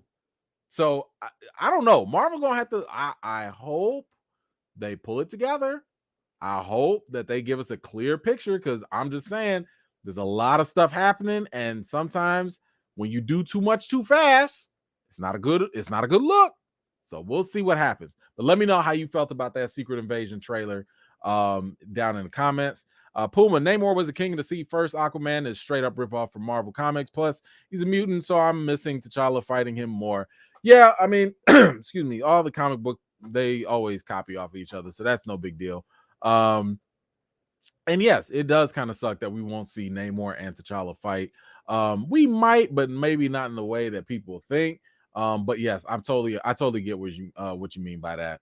Let's see. Sim, thank you so much. Hey fam, really enjoying the community tonight. Thanks for this amazing space. No, thank you. Really appreciate you coming through, and thank you so much for that contribution. That's really, really kind of you. Thank you so much for that. My man Nelson back at it. My theory is Fury and Maria Hill were blipped, were Skrulls, and the real Fury was in space. What was he doing all those years? Very good theory. Who knows? I'm hoping they answer all of that. The real question is, what do the Skrulls want? What do they want? Is it just the fact that they want to come live on Earth, or do they want something else? I don't know, but it'll be very interesting to find out. Be very interesting. But thank you so much for that. Appreciate that. Let's see, what else was there? There was some other things that happened. Hold on. Okay, what else do we have? So we got Secret Invasion. Yeah, Don Cheadle came out. He's going to be in both Secret Wars and Armor Wars. Kevin Feige. Oh, yeah, this is where he... let me see. I don't know if y'all heard this or not. Let me play. I think I have that video. Yeah. Hold on. We can play.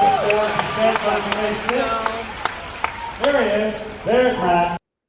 So this is Kevin Feige giving the Fantastic Four update that a lot of people was waiting on. A lot of people was like, yo, where's that Fantastic Four? We thought we was gonna get the cast, crew, something.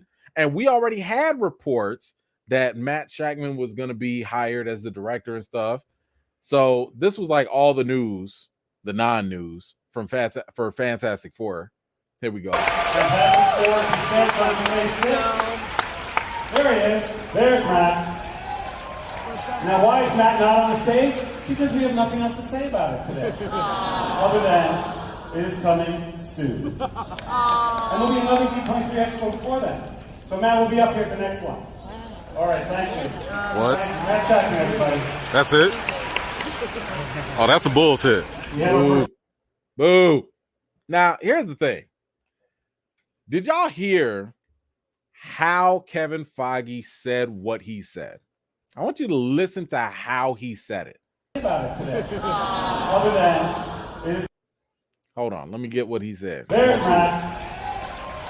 Now, why is Matt not on the stage? Because we have nothing else to say about it. Because we have nothing else to say about it. He knew that people were thirsty for the news. He knew that people like potentially were spoiling things online or whatever. He knew that. Kevin Feige, here's the other thing. They be having scripts.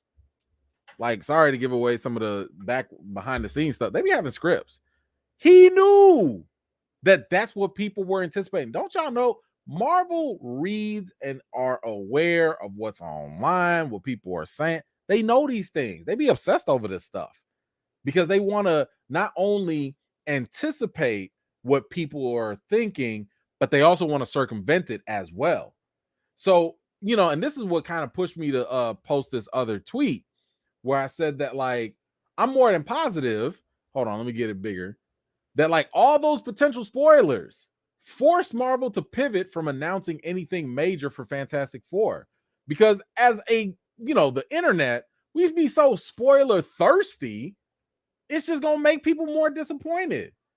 And that's why we got to chill with all that. Sometimes we have to allow them to just do stuff rather than feeding into, hey, did you hear this rumor? Hey, did you hear this spoiler? Oh, did you hear that? Like, sometimes we got to chill with that stuff because Marvel, of all companies, they have been known that when something even is rumored and if it messes stuff up for them, they will pivot.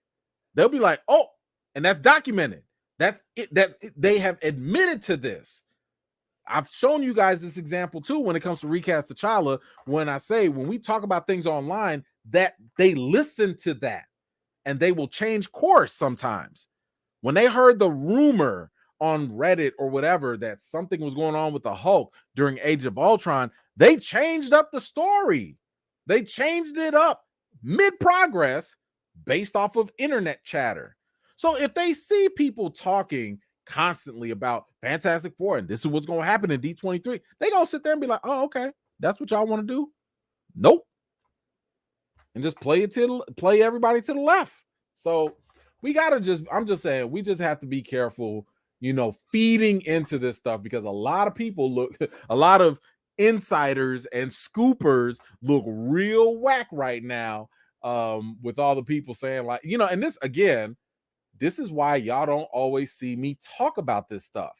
Y'all don't see me go on here talking about, hey, y'all, this is what's about to happen. Did y'all get this spoiler? Did y'all get this rumor? This is why I don't do that, because I don't want to set y'all up and get y'all expectations high and then y'all be disappointed. Now, the reason why I was disappointed with this was because we already knew this information. We already knew that Matt was going to be the director. That's why I was disappointed. I was like, this is not a real update. You already announced to the world that we were going to get a Fantastic Four movie. So, like, my disappointment was not the fact that John Krasinski and all these other people weren't going to be announced. I did not care about that. I was more upset at the fact that you announced this thing before. We knew that you already got like a new director. and you ain't have nothing else, that was BS. Not the fact that the internet wasn't right. I don't care what the internet wanted to talk about. I'm just more disappointed in the fact that y'all didn't have nothing better to show us in terms of the movie. You could have said something like, man, the Fantastic Four are gonna have this, man, there's gonna be this new Galactus is coming, Silver Surfer's coming. Y'all could have done anything else to give us new information rather than just saying that. That's why it was a disappointment, not because the internet was wrong, for me anyway. So anyway, so that was like they had that little boo-boo news with Fantastic Four.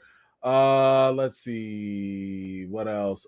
We got some Echo stuff. Honestly, nobody really cared. I'm not even trying to be bogus. Like, no one really cared as much.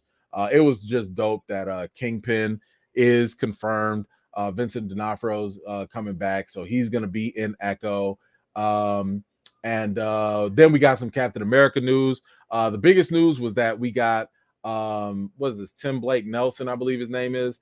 He's coming back as the leader, and he is also going to be the main or one of the main villains, I believe, in Captain America New World Order. I don't know if he'll be the main one or maybe one of them. But if you recall, he is the same character that we saw in the 2008 version of the Hulk, before they recasted Hulk. He's coming back. I also told y'all that, that was the E-Man exclusive, that when I was talking to him, I actually talked to the actor for another project for Just Mercy, and he said that, like, yeah, I'm down for this. Like, whenever they ready, I'm down to come back and play the leader. So he was always in on it, he was always down for it.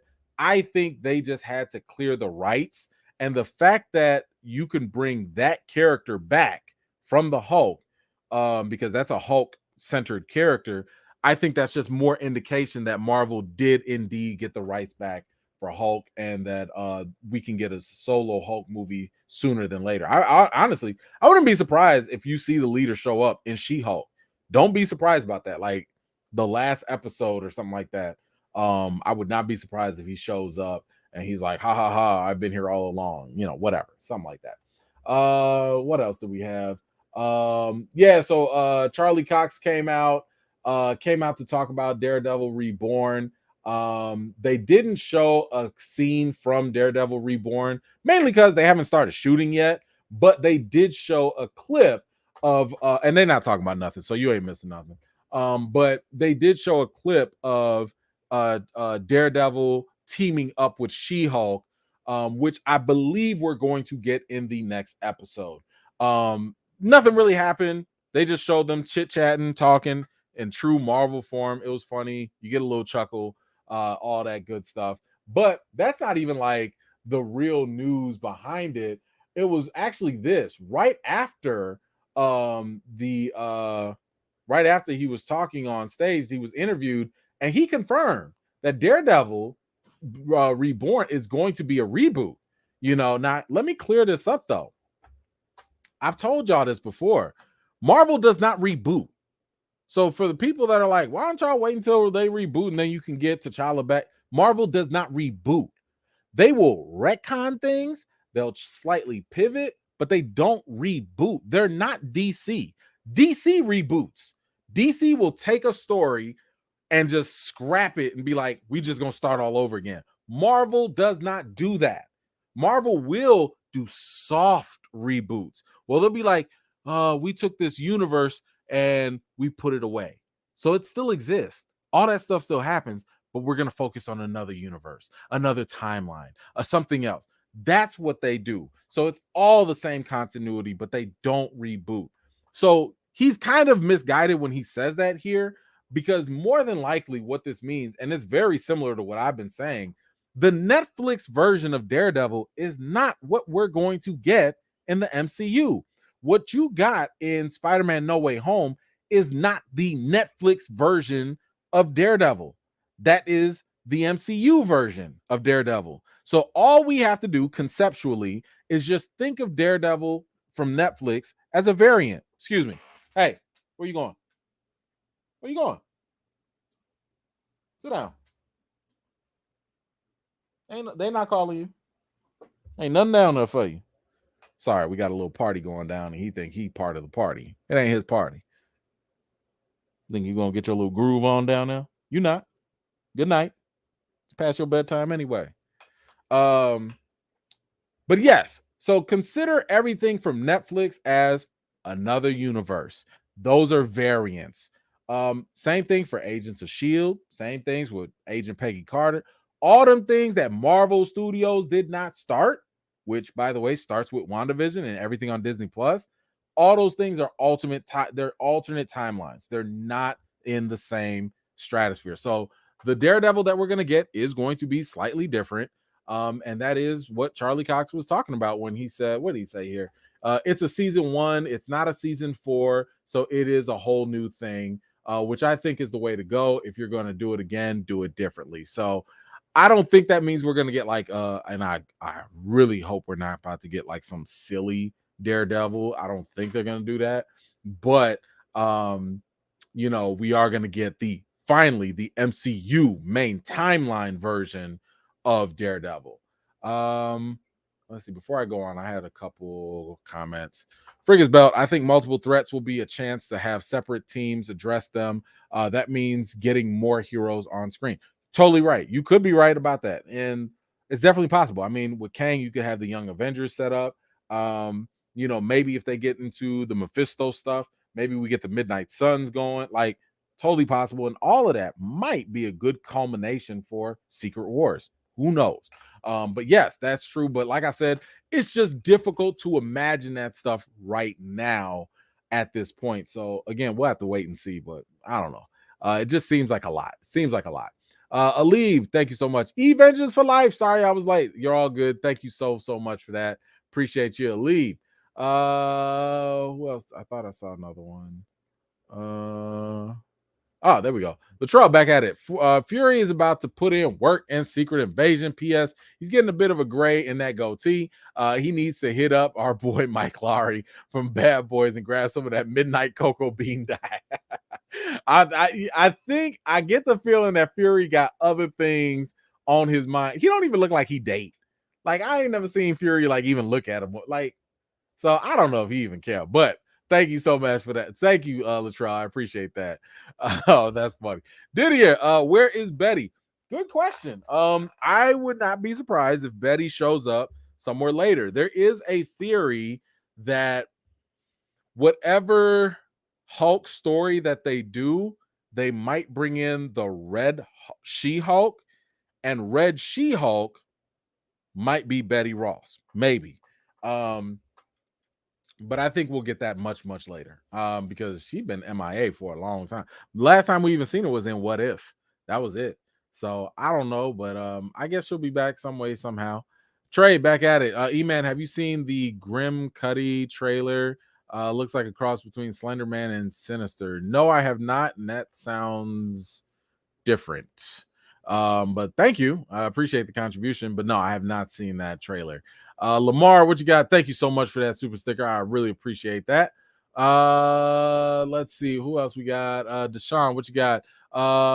For who got us all ready for some hash and ain't got no hash. Okay. All right.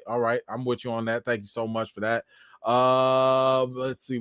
I need to eat. I'm hungry. I'm sorry. I don't know where that came from, but I'm hungry. Hold on. Was there anything else from D23 that I missed?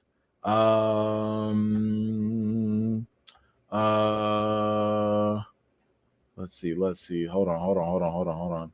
Let me see. So we got Secret Invasion, we got Captain America, New World Order. Oh, of course. I almost forgot about this, of course. So we also got Thunderbolts. They gave us our first look, and we have Ghost, Red Guardian, Taskmaster, Winter Soldier is back, Bucky, and we got US Agent and Yelena.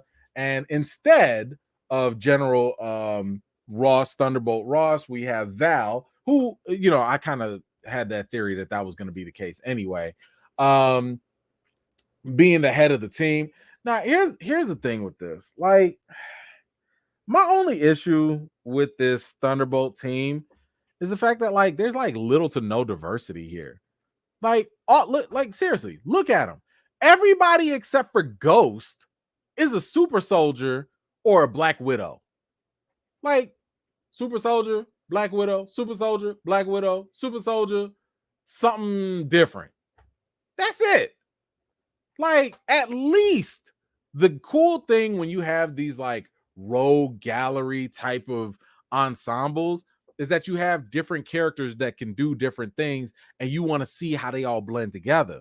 You know, this is why they had like Red Hulk, for example, that was in there. We don't see no Hulk or Abomination type of character. So I'm just like, we just gonna see a bunch of people doing like poses and what they gonna toss shields amongst each other and stuff. Like, I mean, Taskmaster, all she does is copy people.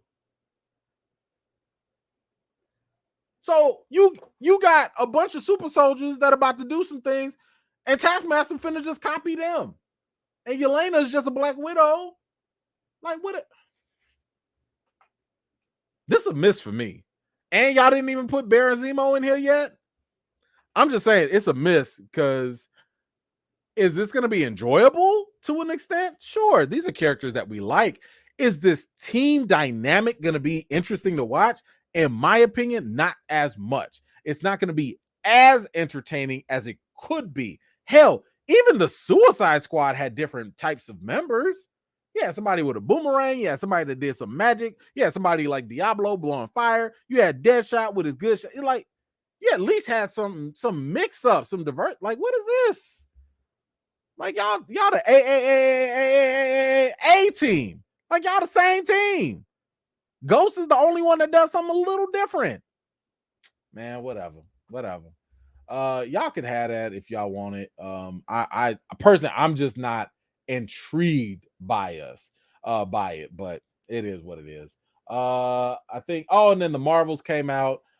They showed a little bit of footage. So the thing with the Marvels is that the footage that they did show, what it explained real quick was that when they use their powers, they switch places. Okay, they don't switch bodies, they don't switch minds, they literally switch places. So if you were standing over here and Ms. Marvel used her powers, Captain Marvel's gonna go over there and Ms. Marvel's gonna go over here. That's all it is. They called it some sort of entanglement with their powers because apparently their powers are tied to light energy stuff. Don't know, whatever. That was the loose thing that was mentioned. And I will say that, like, from what I saw in the footage, or I don't even know if it was a trailer, this movie looks like it's gonna be all over the place. There was like this fun stuff, there was like some serious action stuff, there was some silly stuff. And I'm just kind of like,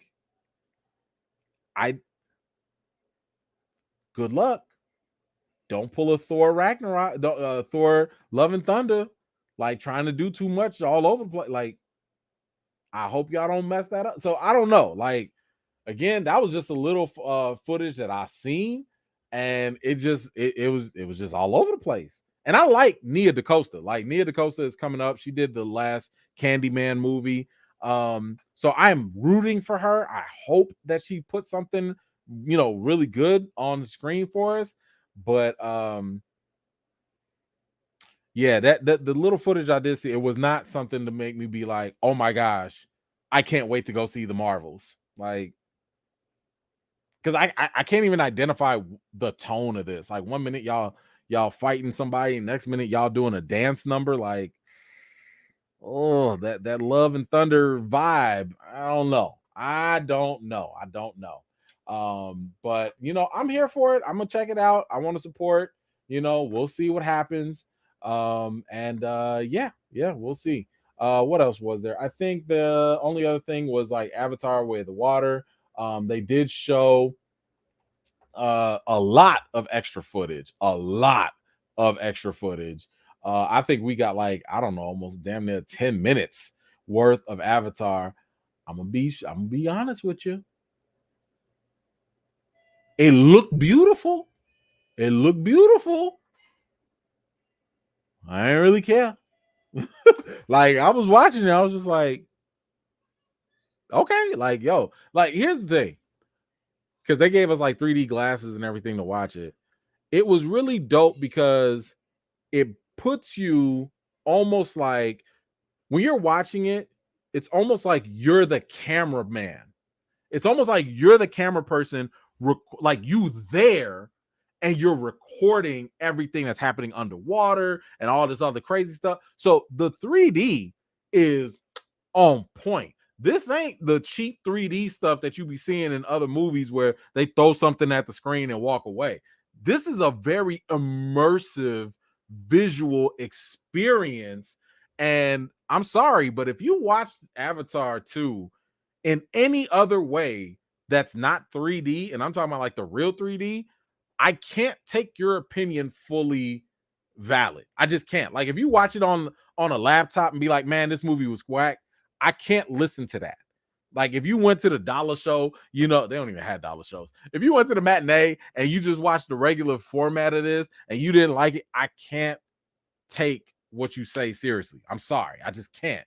But if you go watch it in the true 3D, I'm talking about IMAX, like the visual stuff, and if you still don't like it, at least I can respect that. Because this movie, I can't speak to the story because honestly, I never cared about the story. I never even cared about the characters. But the visuals, you feel like you literally are there. Like, that's how good the camera work is. So I would just say that's all this movie's really got going for it. I'm hoping it gives us something more. But that is what they gave us, and I was cool with that for the most part. Let's see. Let me grab some other comments. But then we going to move on. Buzz, how big is Kobe? Can we see him? Nah, he knocked out right now. I ain't waking him up. But I don't know if he wakes up, maybe I'll get him up here before we wrap up. But thank you for that, Buzz. I appreciate you. He is getting bigger though. He's like 15 pounds now. Dion, what you got? The Thunderbolt roster could use Red Hulk, White Vision, even Justin Hammer. Hammer could be the fake Iron Man of the group. Current group now sucks. Yeah, that's what I'm saying. Like, just mix it up. Now, this is not going to be like the forever roster. Like, clearly they're gonna mix it up down the line, and that's fine. I get that. But right now, it looks like it's lacking. It does look like it's lacking. Thank you, Dion, for that. William, what if they make a story about Hulk's son on Sakaar? I actually think they are going to do that. I think that is exactly what they're going to do. So stay tuned. Friggis Bell, Baron Zemo still clubbing in Madripoor. I know, right? He probably is. Thank you for that, Frigger. I forgot all about that. Let's see. Okay. Now I got to okay, so we're done with the Disney updates, the D23 updates. I do need to kind of power through some of these because we got to get to the main stuff. What do we have? Oh, Karate Kid. So this just came in. We do have a Karate Kid update, and that is we're going to get another Karate Kid. That's right. Sony is going to do another Karate Kid movie for summer of 2024. And this is all thanks to the success of Cobra Kai. Because of that, it is definitely going to reinvigorate the franchise, I guess.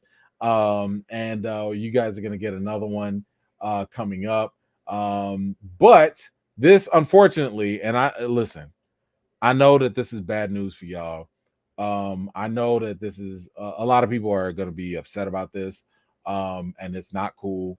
But because of some of the changes that Sony is making, that is going to cause some other movies to be delayed. And unfortunately, to a lot of your dismay, one of those movies is going to be Madam Web. Yes, unfortunately, Madam Web is going to be pushed back So I'm sorry, you guys are gonna have to kind of brace yourselves. This also includes Kraven the Hunter. Both movies that have been highly anticipated by audiences across the world are going to be delayed as a result. So I'm sorry to be the bearer of bad news, but you know, someone has to be here to tell y'all this one way or another. There's that. So let me know how y'all feel about a new Karate Kid movie coming out. Did y'all care about the old one? Like, do we need another one? I don't know. Y'all let me know what you think in the comments down below. Hold on. Hold on. I got a quick comment. Tyrone, I missed your comment, but thank you so much for the contribution. Really do appreciate it. We'll see if we can get that back up there.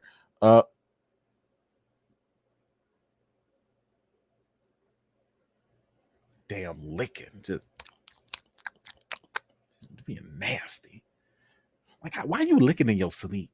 Who licks themselves in their sleep? Nasty. Anyway, what else do we have? Got that. Oh, yes, we got a Blade Runner update as well. In case you guys have seen, we had not too long ago, there was what was it, Blade Runner 2049 that came out with Ryan Gosling. And you know, Blade Runner itself has been kind of like a cult classic of a film. It's been done. It's definitely held in high regard. I'll say that. I was kind of iffy on Blade Runner 2049. Like, it was all right to me. I don't know. Like, I appreciated the old Blade Runner movie, but I never was like a super big fan of it. It was visually very good visually, but like the story just didn't grab me, you know. But it looks like none of that matters, because apparently Blade Runner 2099, the limited series, is going to go to Amazon. Amazon is not playing with y'all. Amazon is out here and they want to get all the eyeballs.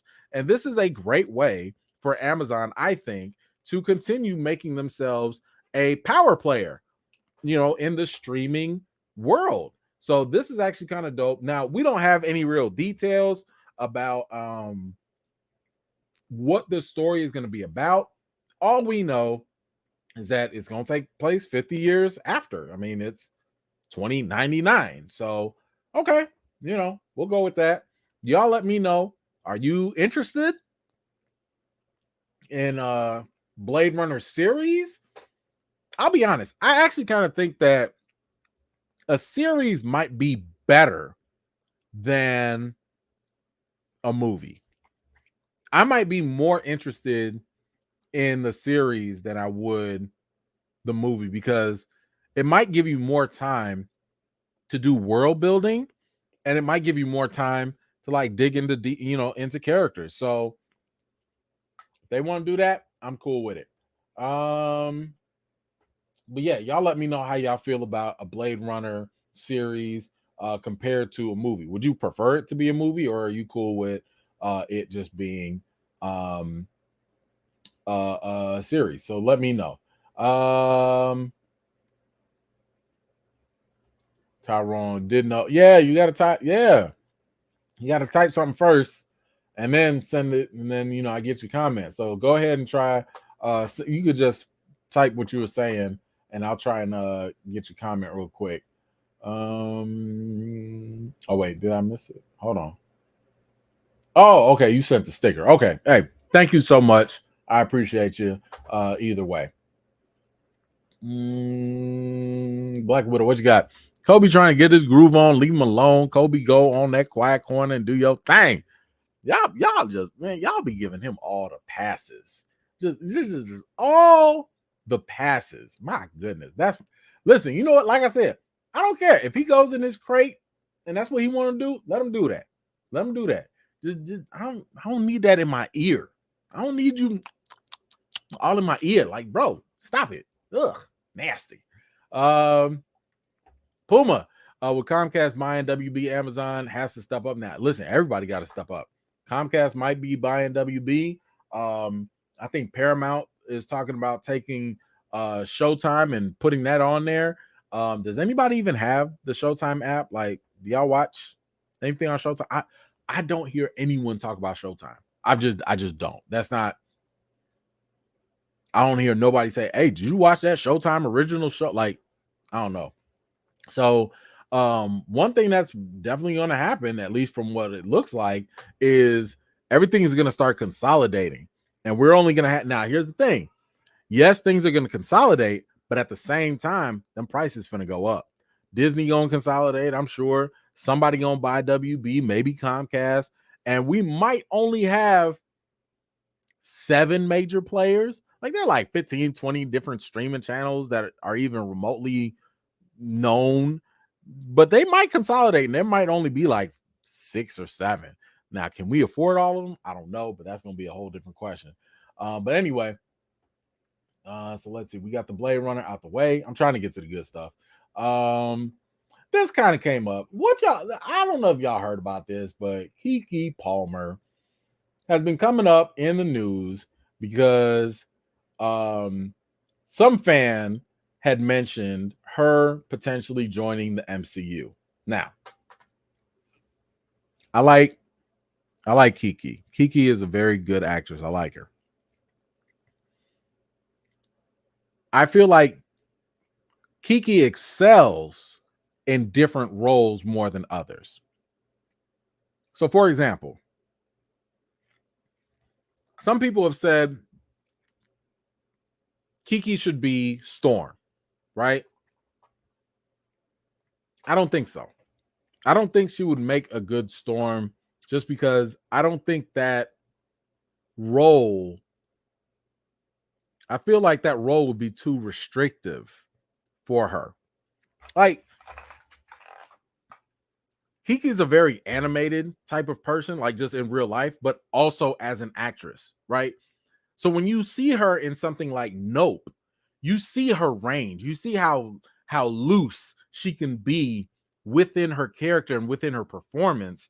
And I don't think you don't get that with something as rigid as Storm. And I'm not saying Storm's got to be super serious all the time, but Storm is not like a silly character. She's not a, I don't know, like super personality driven character. That's not her. She's more regal in a sense. She's more of a leader. She's more no nonsense, you know. So when it comes to Keke as like Storm, I'm like, nah. But what has been making waves online is, could Keke actually play Rogue? Could she play Rogue instead? Now, this is a little different. It's a little different. Now, the reason why this is getting any attention is the fact that Keke actually responded to this. I think there's the tweet right there. She actually responded to a fan that basically was talking about having her be play Rogue. And what did she say? Come on, agents. Right? So I'm not mad at this. Because the only thing that's central to Storm is that she's Southern. There's nothing about her being Southern and white.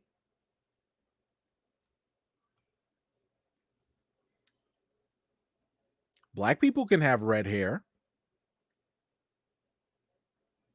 And Rogue is a very, I don't want to say playful character, but like, you know, she's charismatic, you know, like she's exuberant, like she's energetic. Keke does all of that. She does all of that. Now, would Keke be my first pick to play Rogue? No. If they happen to pick her, am I going to be mad about it? Not really. I'm not going to be mad. But would she be my first pick? Nah, she wouldn't. Like, I honestly, if they pick some Southern Belle actress or whatever, I'd be like, okay, all right, fine, yeah, whatever. Like, I didn't really care for the other one. It was the girl that played, she was in True Blood, the one that played Suki, or whatever. I don't know her name. I didn't really care for her, but they could pick somebody else. I don't care. But anyway, I was just curious. I only want to bring it up to see, how do y'all feel? Would y'all want to see Keke as Rogue? Now, she put them paws on Captain Marvel. I'm not gonna be mad at that either. But anyway, y'all let me know how y'all feel about it. I just want to bring it up. I know we don't always do fan castings like that, but I was kind of curious just to see, like, how do the people feel? Like, would y'all mind seeing that? Would y'all care? Let me know in the comments. What you got? Puma, The Shy, The Man Who Fell from Earth on Showtime. Oh yeah, that's a good one. The Man Who Fell from Earth. I did watch that. That was actually a pretty good show. So thank you for whoever was recommending that to me. I enjoyed that. Me and the wife sat down and watched that, and that was pretty good. I thought it ended a little too abruptly, but still a pretty decent show. Chiwetel Ejiofor was really, really good in there too. Solid performance. Cynthia, what you got? The last time I had Showtime was for the new Dexter. After time, I canceled it. Well, and that's kind of the thing, right? This is why you need so much good content, because, like, if you have a good show, you better have a backup show to keep people hooked, because if not, people gonna cancel and move on. Life is too short to be sitting there paying these companies for something they not delivering constantly. So I don't blame you on that at all. Thank you so much for that. Okay, what else do we have? So we got Keke. Yep, got that. No, we're not gonna do that. I ain't got time for that. Oh, it's the best news I had today. The best news. No. Okay, before we do. I want to get this out because I'm excited. Yo, in case you did not hear, we got a Constantine update. Guys, I've said from the jump, the 2005 Constantine has been one of my all-time favorite movies. From someone who loves horror, who loves comic stuff, I'm a Keanu Reeves fan. This thing was one of my most favorite movies ever. If this sucker comes on TBS, I'm watching it. And y'all, we just got blessed with some of the best news out there. Warner Brothers is set Constantine sequel with Keanu Reeves coming back and the original director coming back. That's it. That's the news. We don't know what it's about. We don't know what's going to happen. It don't matter. Okay? It don't matter. I don't care. We're getting a Constantine 2, and it's coming with Keanu Reeves. That's all I care about. I don't care if it's 17 years too late. It don't matter. How long did it take Top Gun? It took Top Gun 34 some years, and they came back with fire. Y'all could do this. Y'all could do this. And I'm here for it. I know some people like, why don't you guys get the Hellblazer and the Matt Ryan and all this? I don't listen. Go do that somewhere else. Y'all go do a separate one at that if you want to. But this one right here, I cannot wait. I cannot wait. When I tell you I will be there, y'all gonna get that review on time. Y'all finna get me. Y'all, woo! I'm gonna watch the mess out of this. So I hope that they come with the same energy. I hope that Warner Brothers gives them all the monies. Give them all the monies. And man, do this. Don't y'all put no straight to streaming nonsense out there now. Y'all better make this count. Oh, I love this movie so much. I love this. So I'm here for this. I cannot freaking wait for this. I think I almost screamed when I saw the news earlier. I am here for all of it. If they want to make this part of the DCEU, I don't care, whatever. They want to make this a standalone, I don't care, whatever. Just give it all to me. So I ask you all now, how do you feel about a Constantine sequel finally coming to theaters with Keanu Reeves? Just take my money. Just take my money. But y'all let me know how you feel in the comments down below. Man, that's some great news right there. Like, we don't get that often. We don't always get that good news. You know what I'm saying? Like, I needed that. All right.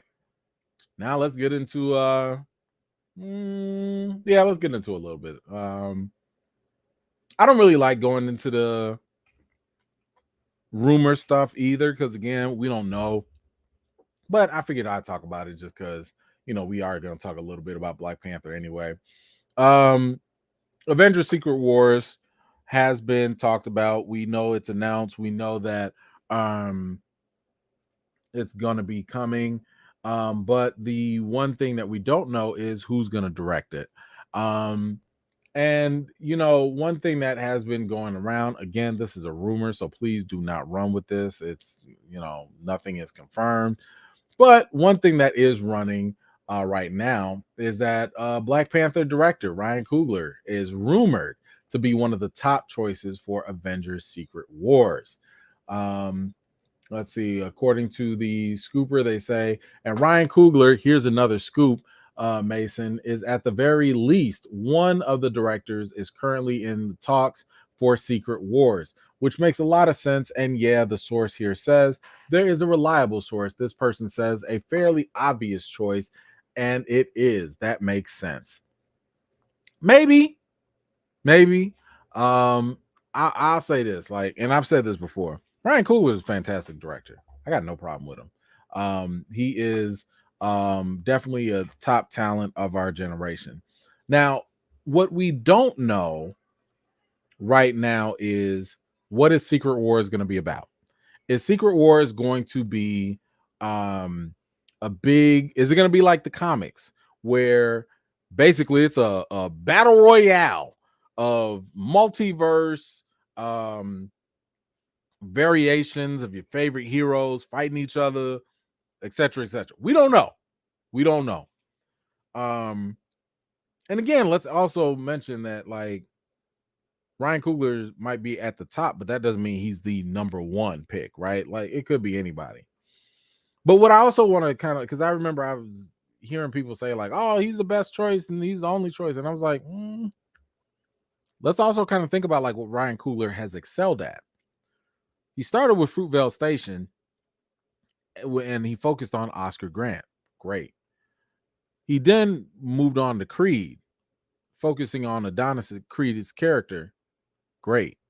Then he went to Black Panther, a little bit more of a bigger ensemble, but he focused on T'Challa. Great. I need to see what happens and how he handles Black Panther 2, because so far what we've seen from Ryan Coogler is that he can really emphasize single character stories. Yeah, he can work with great supporting cast and stuff like that, but so far he's shown us that, like, when you have one main character, he can tell you a really good story through their perspective. I don't know if Secret Wars fits in what he does well already. That does not mean he can't do it. It's just that in my mind, when I think of Secret Wars, I think of it as almost like an Endgame Part 2, where you just have a crazy, like, and here's the other thing. The Russo brothers have been saying that they want to do it. Now, I know they said they're not on the schedule yet and blah, blah, blah. Man, that could just be negotiation talk right there. But the Russos, I'm like, if y'all gonna do what the comics did, the Russos already did it. And Secret Wars would be a way for them to do it even bigger and better. So all I'm going to say is, as much as I love Ryan Coogler as a director, he would not be my first choice to do Secret Wars. Again, I don't know what Secret Wars is going to be about. I don't know what the direction is. Maybe it's going to follow one character. Maybe, I don't know. But I would probably go back to the Russos and be like, hey, how much? What's the check? Just what you want. You know. But anyway, I am kind of curious if he does get selected for Secret Wars, does that excite you more? Are you going to be more positive towards the film, or are you going to be a little apprehensive? I don't think anybody's going to like skip the movie, because again, he's super talented, so you know, I'm sure he could do damn near whatever he wants. But I'm just kind of curious on where y'all feel, or where y'all sitting on with that. And you know, could this be a good move, and are you excited for it? So let me know what you think. Hold on, thought I had a comment. Not that one. Okay. Frigga, what you got? Okay, if X-Men were being made 40 years ago, Rogue would totally be Dolly Parton. Keke would be a good Dazzler. Sure. Yeah, I think you're right. Yeah. Dolly Parton would totally do that. Like early 90s. Yeah, for sure. Or 80s. Yeah. Very good one on that. Howard, they saying Coog fits because it stars black people. So just because it's black people, that's why they put Coogler in there. I mean, I don't know. Like, again, I don't know the direction of what's happening here. You know, I don't know what the focus point is. I don't know. Like, maybe if we get more insight on the story, maybe we get more again, maybe he'll show us something in Black Panther, Wakanda Forever, you know, that'll change our mind. I don't know. I'm just saying, based off of what I've seen right now, I don't know what to really make of it, but you know, I'm open-minded to it. You know, maybe he could do a good job. He's got the talent. Okay. What else do we have? Oh, okay. Yep. Time for the Woman King. So, Woman King is coming out in theaters, or it's out now, I believe. And I did get a chance to go see it the other day. And I was able to you know, really enjoy myself with it. So, you know, in case you didn't know, this basically is based off of the Domi tribe and the Agoji,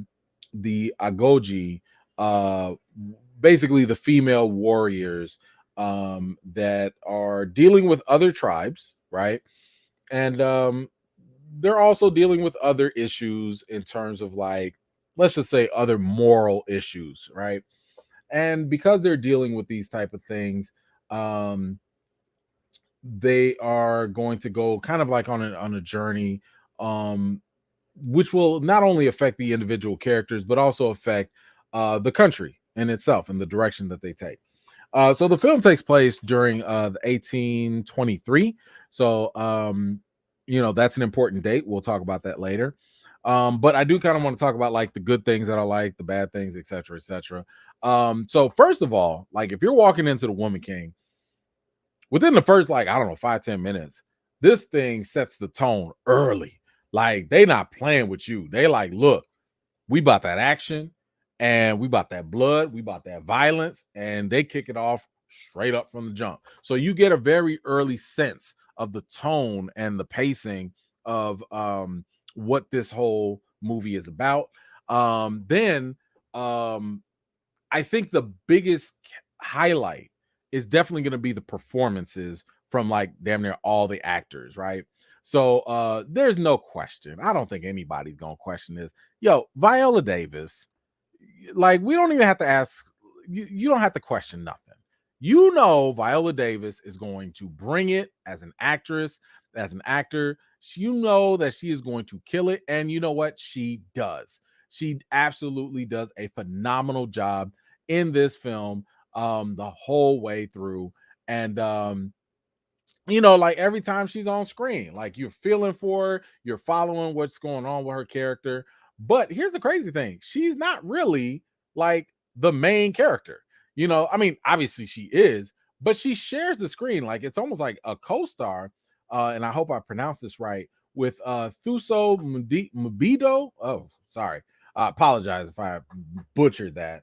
Mbidu, I think, is the last name. I think she was also in Underground, which was another great show to check out. But she was very, very solid. And the fact that she was able to like just kind of be on the same screen with Viola Davis, like in some very tough and difficult scenes, was really, really good to see. She was really, really good in this. John Boyega, fantastic. I was so impressed with everybody, by the way. I was so impressed with like just how well they nailed their the African accents and the mannerisms and all these it's the little things that they really that they did right, and they were so good throughout the film. I don't have a picture of him here, but there's another guy, he's the villain, Jimmy Odokuya, I think his name is. Yo, my man is like, he's a general, he's an evil guy, you don't like him, and you know what, that's when you know you're doing a good job as an actor, when people just straight up don't like you. So he did a fantastic job, but my goodness, the one who almost stole the whole show, might have, was Lashana Lynch. My goodness, this woman right here was killing it. She is probably the most engaging character in the whole movie. Like, every time she's on there, you're either like amazed by her, you're laughing with her, you're crying with her. Like, she had the best supporting role in this movie, and she does not disappoint. This scene right here, I mean, it was in the trailer. She going up against another dude, and it's a test of strength and will. Listen, when she get hype, you get hype. Okay, when she up there, you up there. I'm like, yo, I go to war with her.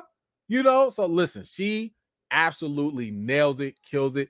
But that also brings me to the other thing, is the fight scenes are done so well. They're so good. The fight choreography was done extremely effectively. I mean, when they go to war, they go to war, and it is graphic.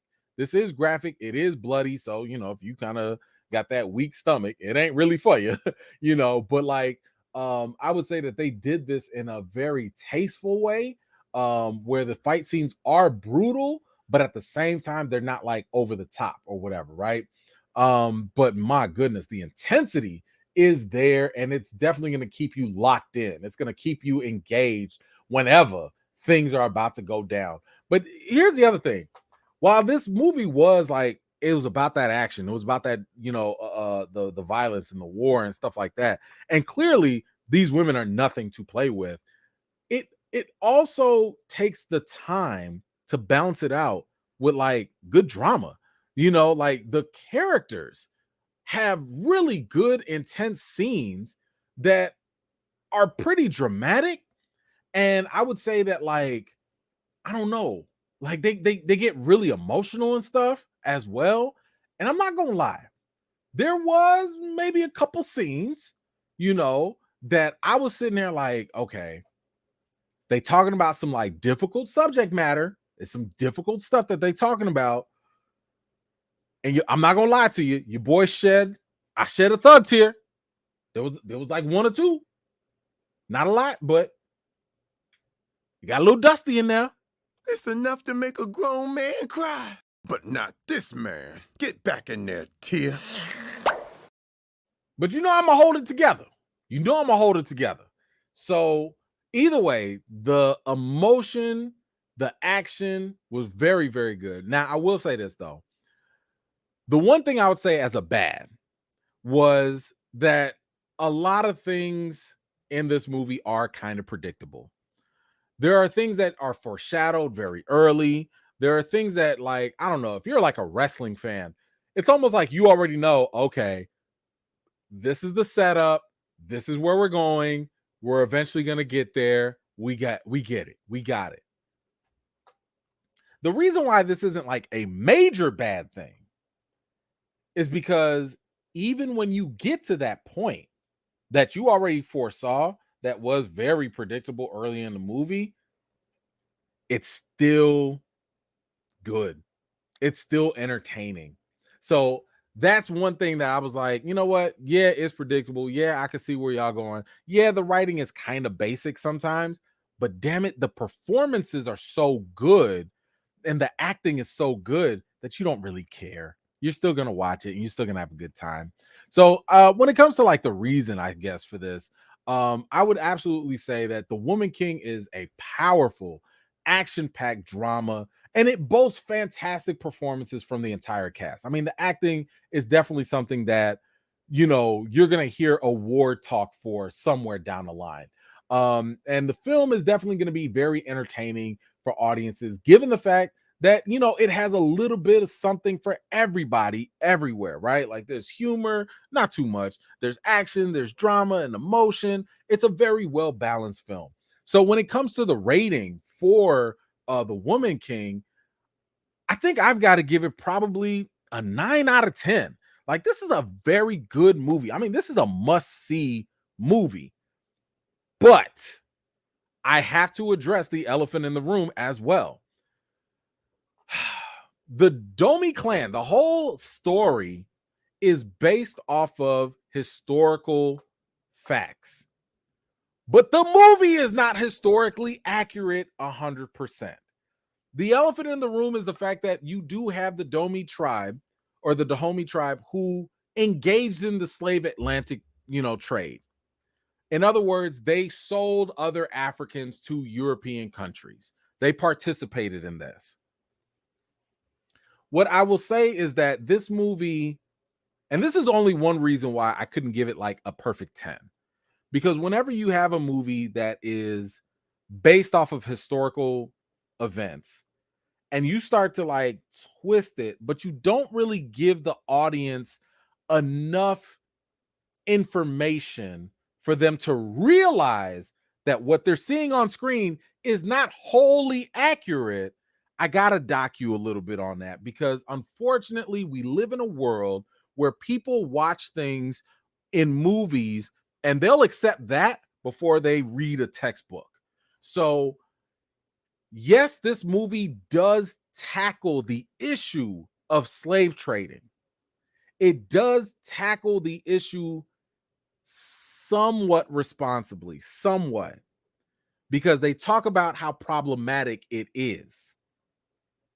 And yes, it is true that eventually down the line, the tribe kind of breaks away from that stuff. The issue that I have with this movie is the fact that they try to make the tribe look more progressive than it actually is. They try to put a more modern day mindset on it than actually was the case back then.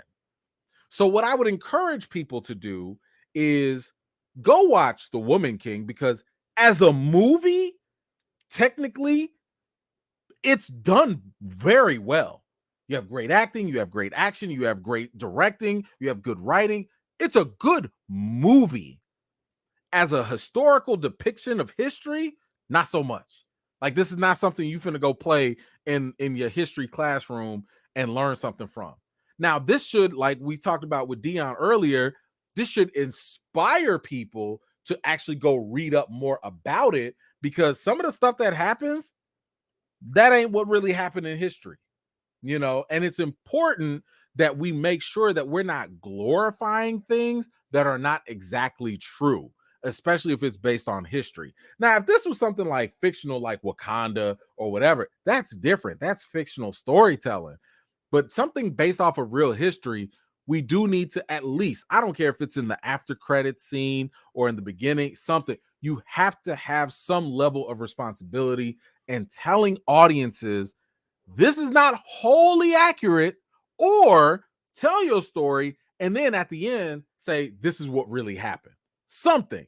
So because the movie doesn't really do that, I do kind of have to give it a little bit of a knock. But I would encourage y'all to, if you do plan on going to see it, because I did start noticing on Twitter, people are hashtagging boycott The Woman King. And I understand that, because some people don't want to glorify an African nation, a tribe that was trafficking other Africans. They might have trafficked your own, family that came to America. Who knows? But because if I'm not mistaken, I think they didn't stop like slave trading until like the 1850s. Remember, I told you this takes place in 1823.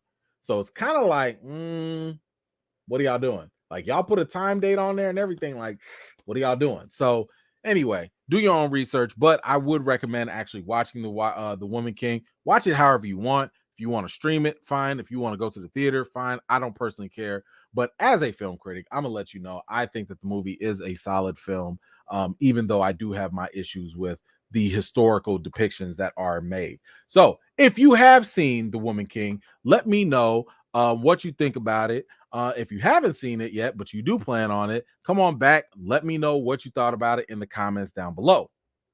Thank y'all for taking the time to watch that. I do appreciate it. All right. So that's a whole lot. I know I got a bunch of comments. Let me grab some of that real quick. Let me go. But yes, y'all, it is not, this is not a historically factual thing. They clearly took some creative liberties here. So just kind of keep that in mind if and when you go watch The Woman King. Dion, safe pick with the Russo brothers. Yeah, like they are the safest pick for Secret Wars. Absolutely. Like, why not? You know, back at it. John Boyega is my next T'Challa. He could do it. I mean, after he's got the range, my man can act. He's got the range. So I'm down with that. Didier, I can't forgive the Russos for what they did to the Hulk. Bro, I mean, I feel like it's a collective effort. It, like Marvel failed the Hulk, not just the Russo.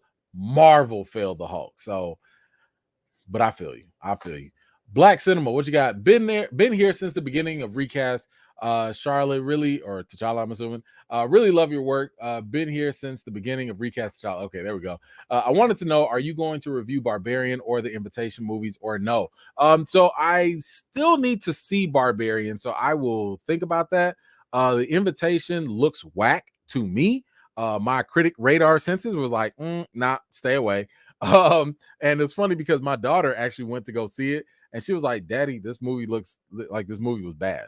And I was just like, look, if my 14-year-old daughter is not feeling this movie, if my critic radar was already saying it was whack, probably not going to watch it. That's probably going to be something I watch on a Saturday night. I'm bored. Ain't nothing else to watch. I'll check it out. But Barbarian, I have heard very good things about it. So I will get it. I will go check it out. I think I was traveling, so I wasn't able to actually watch it when it came out. But I am going to try and make sure I get a chance to see that. Excuse me for 1 second. First of all, thank you once again for that support. Really appreciate that. Tanya. I got it. Yes, I feel happy. Yes, I feel proud of myself. On the back. Tanya, I got it.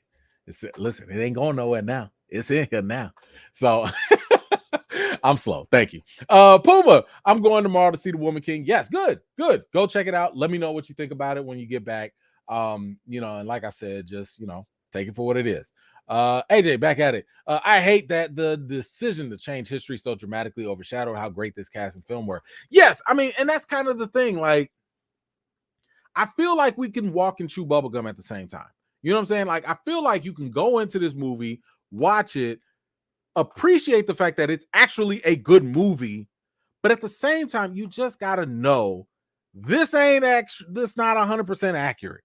They took some liberties with it. Just go read up on it. I mean, there's an article. I think I'll tweet the article a little bit later. There's an article you could read about the actual the Homie tribe. You could read about the actual Goji people. Now, it's not as sugar-coated as they made it seem. They made them seem more, they put them in a much more positive light. I'll say that, but at the same time, it's a movie. So, enjoy yourself or not. And that's fine either way. Thank you so much. Talented One, back at it. Thank you. Just got home and watching from the beginning. Will be funny to see this later for no reason. Recast T'Challa replay game, kind of. Thank you so much for that, Talented One. As you catch up, because I think right now you back in time with it. So that's all good. Thank you. All right, let's move on. I think we got the main stuff now. Okay, so we got that. Okay, so let's get into some recast T'Challa mode. This This is the time when we get into some recast T'Challa stuff. We're going to talk a little bit about recast T'Challa here. And by the way, if for whatever reason you are just joining, let's just say, for example, the algorithm just brought you here, I would strongly encourage for you to go check out the recast T'Challa petition on change.org. That is where you can find out what we are talking about when we say recast T'Challa and what that's all about. No, people, we're not talking about this specific movie per se. No, we are not asking for an immediate recast, all of that. We are just asking for the continued portrayal of T'Challa in the Marvel Cinematic Universe. We think that T'Challa is important. We think that Chadwick Boseman worked really, really hard to keep that character going. And it would just be a shame to bring that character to a permanent end. But again, please visit change.org/recast T'Challa, and you will be able to read this for yourself. Don't come in here talking about whatever somebody said on the internet. Don't come in here talking about whatever you just saw 2 seconds ago off of this hashtag. Go read the petition and then come on back and hold us accountable to that. But that's where so again, if you're just starting, start with that and then follow afterwards. So anywho,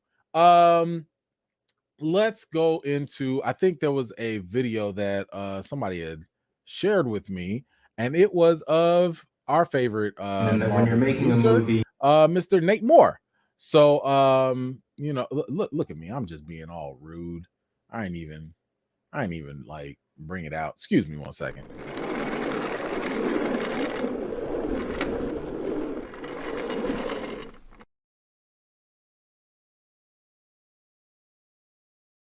Okay. All right. So Nate Moore, I don't know where this was. I think, you know, this was some conference or something. I don't know.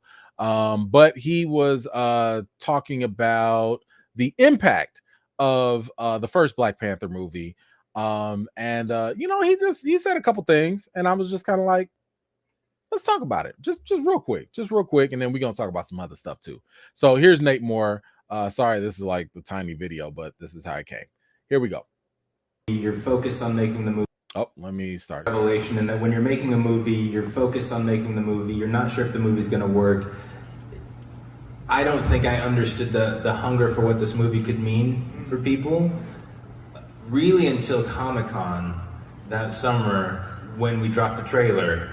And you saw the response kind of across all communities and all age groups, and you went, oh, there might be something special there if we don't screw it up. Maybe people will dig this movie. And you don't realize what's not there until you're given it. And I don't think I realized that the amount of representation that wasn't there, especially for kids, until you saw kids for the first time go, oh, I see myself up there. And you, again, you realize, and I think we all know it, but to kind of relearn it was pretty powerful, because it's honestly not really even about Marvel at that point. It's just about kids. You know, I mean, adults are great, and I'm an adult and I like movies, but like, it's about how fundamentally it was touching kids and showing kids that they could be superheroes because they could finally see themselves. And if they didn't see themselves, they saw characters who embraced their own culture so fully that they could embrace their culture no matter what that culture was. And I think sometimes that's not the message they're given. So it was kind of special for me, and I learned a ton. Did you? This is one of the reasons why I've emphasized this many times. Matter of fact, in the petition, let's just go to the petition. We can just go to the petition because I've talked about this, like specifically talked about this. Where I said that if Marvel Studios, let me make it a little bigger for the people in the back. If Marvel Studios removes T'Challa, it would be at the expense of the audiences, especially Black boys and men who saw themselves in him. That also includes the millions of fans who were inspired by the character as well. So, You didn't realize when the first Black Panther came out how impactful it would be. I understand that. I totally get that. No one really saw the huge impact that it was going to be. And I give Nate more props because he's the one that actually pushed for Black Panther to actually be a thing. This is his baby. This is his thing when it comes to the MCU. And he said he didn't see it coming. He didn't understand. The impact didn't really hit him until he started noticing how little kids started getting affected by it. What worries me here is I still don't think he sees what it's going to be like to potentially remove T'Challa again. The first time you were blinded by the fact that you didn't know the impact on these kids and everybody else that these characters impact, but potentially getting rid of T'Challa, potentially killing him for the second, third, fourth, fifth time. Is this also a blind spot? Is this also something that maybe you're missing? Is this also something that might not click? Because let's not forget. Back when Chadwick passed away, people mourned. People mourned for Chadwick in August of 2020. Among those people that mourned were little kids. Little kids, because they mourned Chadwick, they also started mourning Black Panther. This is part of the impact. This is what these little kids dealt with back then.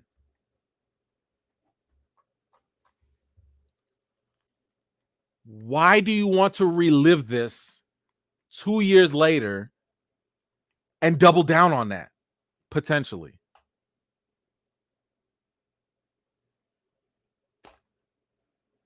In previous episodes, we saw Nate Moore also say that he believes that some of this will be cathartic. I think it'll be triggering because I don't really understand how it makes sense to double down on something that was very emotional for people when it initially happened. Because again, you cannot control real life. We don't have any say in what happens in real life when it comes to life and death and such. But you have all power and autonomy with the fictional storytelling.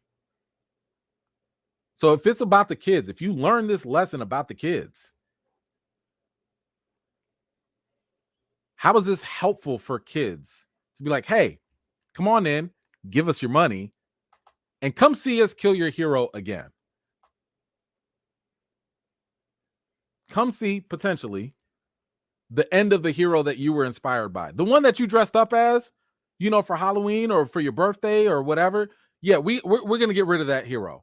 Don't worry, we'll put someone else in the costume because it's just about the mantle. But come on, let's go through those bad feelings all over again. I know you already mourned them before, but now you get to pay for it and come and do it in the big screen. Can we not forget the fact that not only did we mourn for Chadwick when he passed, but they had a public tribute video played as a memorial for him. So that all of us that didn't know Chadwick could have just a couple minutes to sit down, go back over his life, and just kind of like mourn him. We did that. We mourned him when we got the news. We mourned him when they played that amazing. It was a great tribute video. We mourned him then. But now we have to go do this again and pay for it at that in the theaters. Because for some people, we have to kill T'Challa just because Chadwick died. But my concern has always been about like the kids. It's in the petition. I just read it. Why are we doing that to kids? And some people are like, oh, well, just, suck it up. Let the kids suck it up. All right. Like, I mean, maybe your kids can do that. Like, my kids, I have a 5-year-old, an 8-year-old, and a 14-year-old. No, Jesus, she's 15. 15-year-old. I've seen the different stages of my kids and their level of imagination. I've seen my 8-year-old who would love to watch things like Sesame Street back when she was, when she was 5. And now that she's 8, she's too grown for that. Now she wants My Little Pony, right? But my 5-year-old, she still wants to watch, Baby Shark. She still wants to watch Dora. She still wants to watch Bluey. She still wants to watch these things because she hasn't gotten to that point where her imagination is like completely escaped her. Now, my 15-year-old, she don't want to watch none of that. She want to watch, other stuff, right? She want Riverdale and I don't know, whatever all these little teen heartthrob series are and stuff. She want to watch that. So I've seen the fact that when it comes to little children, you want to preserve as much of their innocence and the purity of their imagination as possible. We don't need to make kids hurry up and grow up. That's all I'm saying, because they're going to grow up on their own anyway. Little kids are going to mature anyway. Do we really have to double down and force this on them and be like, yep, the real life person died, and now the fictional one that we have all control over, they get to die too? Potentially. So for me, hearing Nate Moore talk about he learned this lesson about the impact, I'm like, yo, did you miss all the little kids that already mourn the character? Did you not do market research on these things? Like, does it? I'm wondering. Now, again, I have not seen the movie. Yes, I do know certain things about the movie, but that's neither here nor there. I'm just really wondering if they thought about that too. And and we're going to talk about one thing that happens with one of the casts that are being questioned here. But one question I would love for them to answer is, did y'all really think about the kids? Did y'all really think about the kids in potentially re-triggering them with this trauma? Like, did y'all have, I don't know, psychologists out there, and the psychologists were like, yeah, kids are fine if they learn about death twice in real life and fiction? Like, did that happen? Like, I'm just curious. I'm not accusing them of anything malicious. I'm just curious, did y'all really think about it? Because again, I understand how in the beginning you had a blind spot in terms of you didn't know Black Panther was going to be so dope. I get that. But at the same time, you just said you learned something. Did that not carry over? I don't know. So I'm just wondering that, so y'all let me know how you feel about what Nate Moore said. I was just curious about it because I'm just really thinking about, like, we're really okay with kids potentially going through this again. Like, I don't know. Y'all let me know what you think in the comments down below. Let me get this comment real quick. My man Daniel, what you got? I believe Coogler can do good with Secret Wars. MCU care about fans, and in life you can't please everyone. Are you open if these projects surprise you? No, listen, if they want to do that, I'm fine. Like, I'm still gonna watch it. Like I said, I was just kind of apprehensive, like, that was your first pick and not doubling down on the Russo brothers. I mean, but maybe scheduling, maybe contracts, I don't know.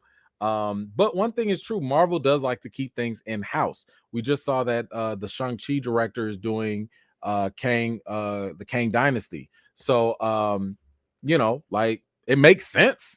The Fantastic Four guy is the same director from WandaVision. So like, they like to keep the directors that they are good with. They just signed Ryan Coogler to like a bigger production deal to do the Wakanda Forever series or whatever on Disney Plus. So Wouldn't surprise me, but hey, if it happens, it happens. That's cool. I'm not knocking it. Like I said, I just had questions. But I also don't know the direction of Secret War, and I don't know how Ryan is going to transition, because that's a different task that's being asked if you're telling him to do something with an even bigger ensemble and not so much a central character. That's a different task. All directors can't do that. I'm not saying he can't. I'm just saying I'm questioning whether he can, and I'm excited to find out if he does, if he's even the director. We don't even know.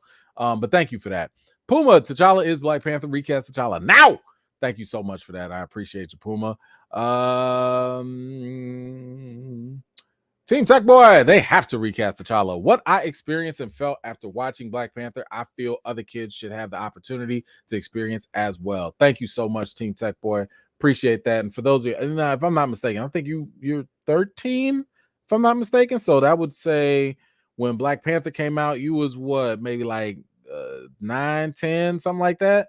So like, hey, from the mouth of babes, no disrespect to you, young man. But you know what I'm saying? Like, I agree. You know what I'm saying? Like, I saw, this was one of the reasons why I got so passionate about recast T'Challa, is because, the Black Panther movie meant a lot to me. When I did the first, when I bought out the theater and everything, that was my first watch party and all that. I get really emotional and choked up when I hear the little kids talk about how, like, the little black girl's like, oh my gosh, I never thought a black girl could be the smartest one in the world. Or I see the little boys, running around with like Black Panther toys. And, like, if I gave, like, when I gave them just a poster, I gave them a poster, these kids lit up. I'm talking about, like, they was like, Daddy, you ain't got to get me nothing for Christmas. Like, I got it. You know what I'm saying? Like, all of that from representation. You know what I'm saying? So like, yes, all kids need to feel that. All of them. I that's why these characters were made. These characters were not made for adults. These characters were always made for younger people in mind. Like, yes, adults can enjoy them, but they were always meant for younger generations, younger people. Anyway. What else do we have? Okay. So we got Letitia Wright. So Letitia Wright. And this was fresh. We just got this. Let me load it up real quick. So my man, brother Van Lathan, on the Higher Learning podcast, he actually got a chance to interview Letitia Wright. And he did this. Where is it? Hold on, let me actually get it loaded up now. He did what I was hoping other journalists would do, and that was to ask the tough questions. And one of the questions, now here's the thing, he can't ask everything, right? So like, he can't just go out there and straight up just be like, what's up with recast T'Challa? And like, he was doing an interview for another movie that she was doing. And sometimes if you're a pro at it, you can slip in an extra little question there, right? So he was able to slip in a question for recast T'Challa. And, I've spoken to Van personally. Great brother. He's very supportive of recast T'Challa. I'll put it that way. We have had very good conversations. We talked. I met him at Star Wars Celebration. We had a very, very good conversation. Unfortunately, I can't reveal everything that we talked about, but I would just say that the fact that he was able to sneak this question in is huge. I'm just saying, he was not supposed to be able to do this. I don't think so. But the fact that he was able to, and he did it in such a cool, calm, collective way, fantastic. This is exactly what I would do if I were to get access to actually talk to them. So anyway, I do want to play that clip real quick. Let's get it set up.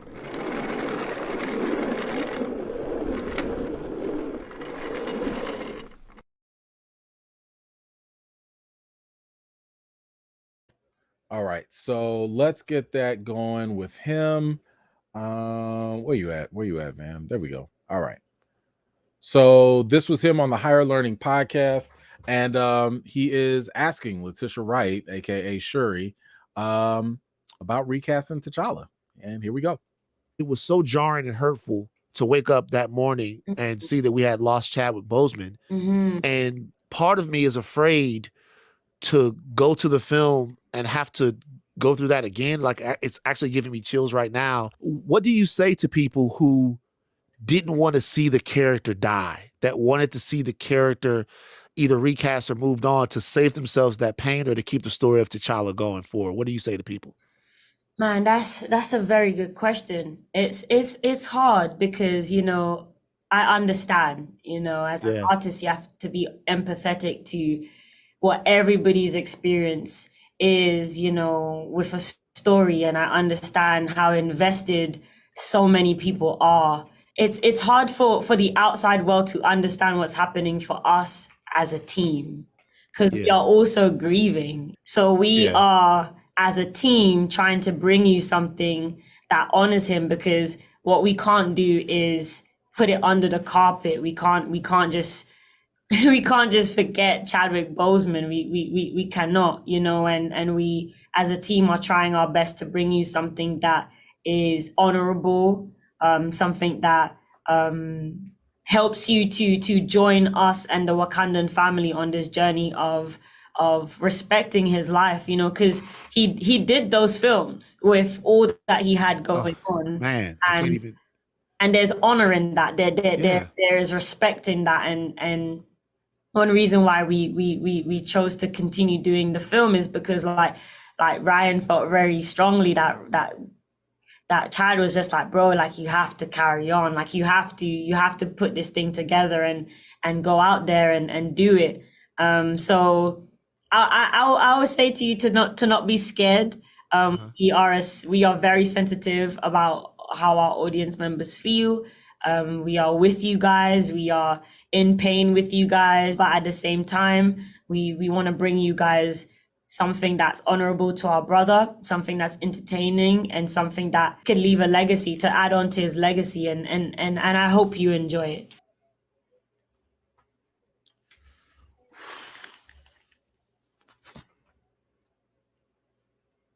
So there's a lot to digest there. First of all, once again, shout out to my man Van Lathan for bringing up a very good question, a tough question. Yes, this is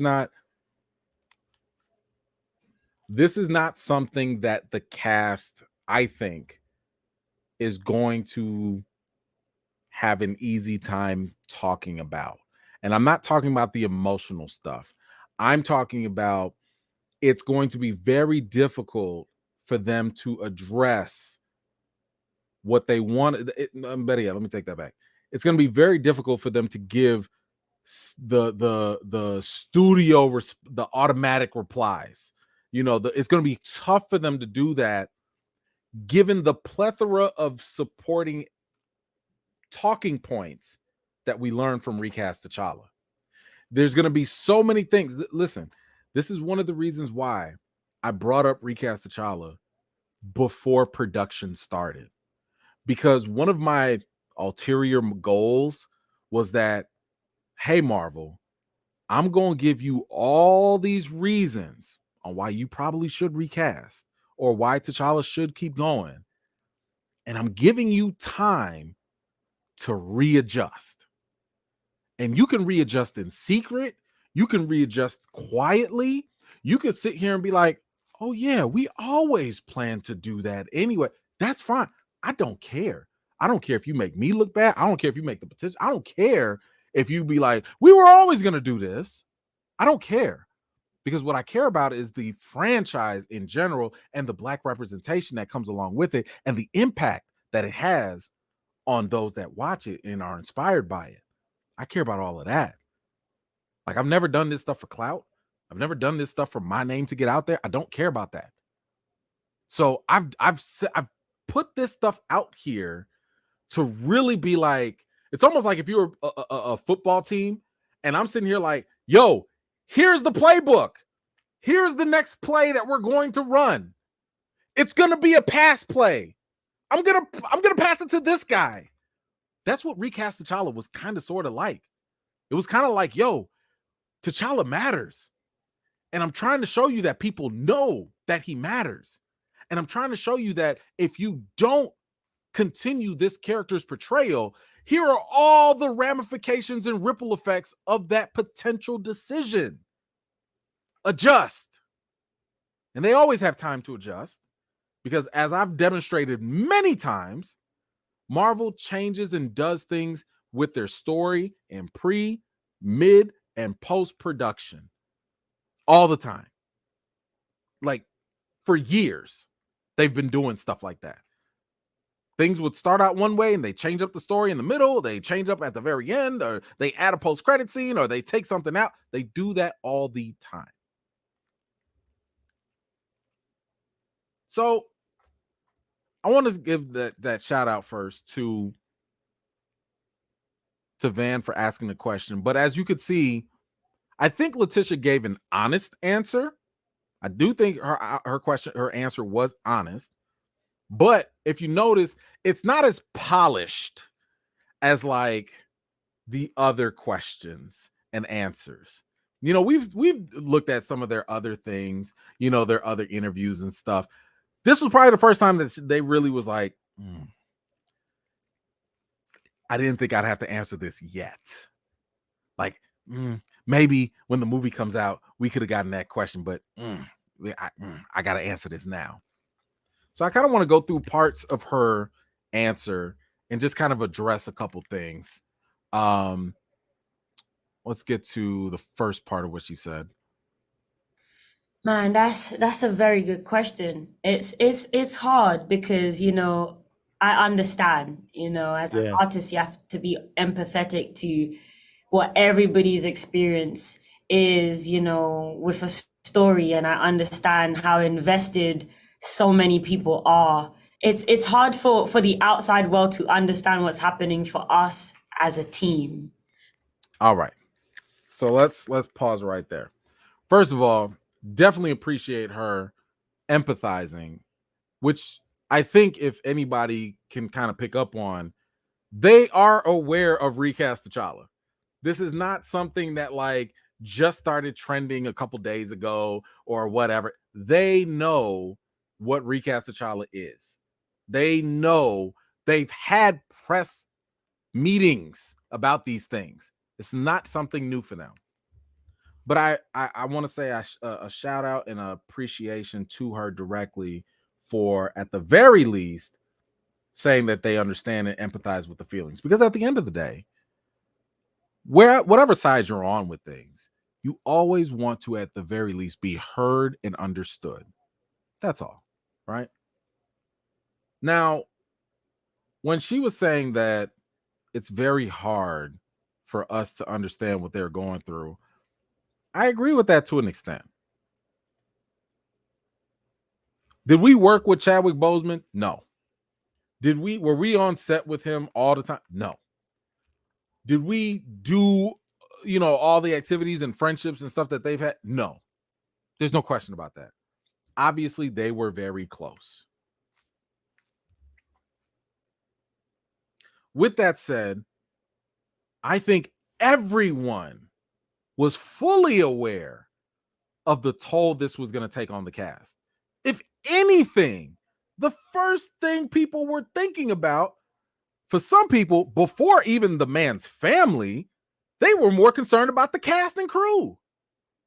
So all I'm saying is, like, we do understand how y'all feel. We know that you're probably still grieving and that this was difficult. Matter of fact, it was one of the reasons that I even asked, why would y'all even want to do this?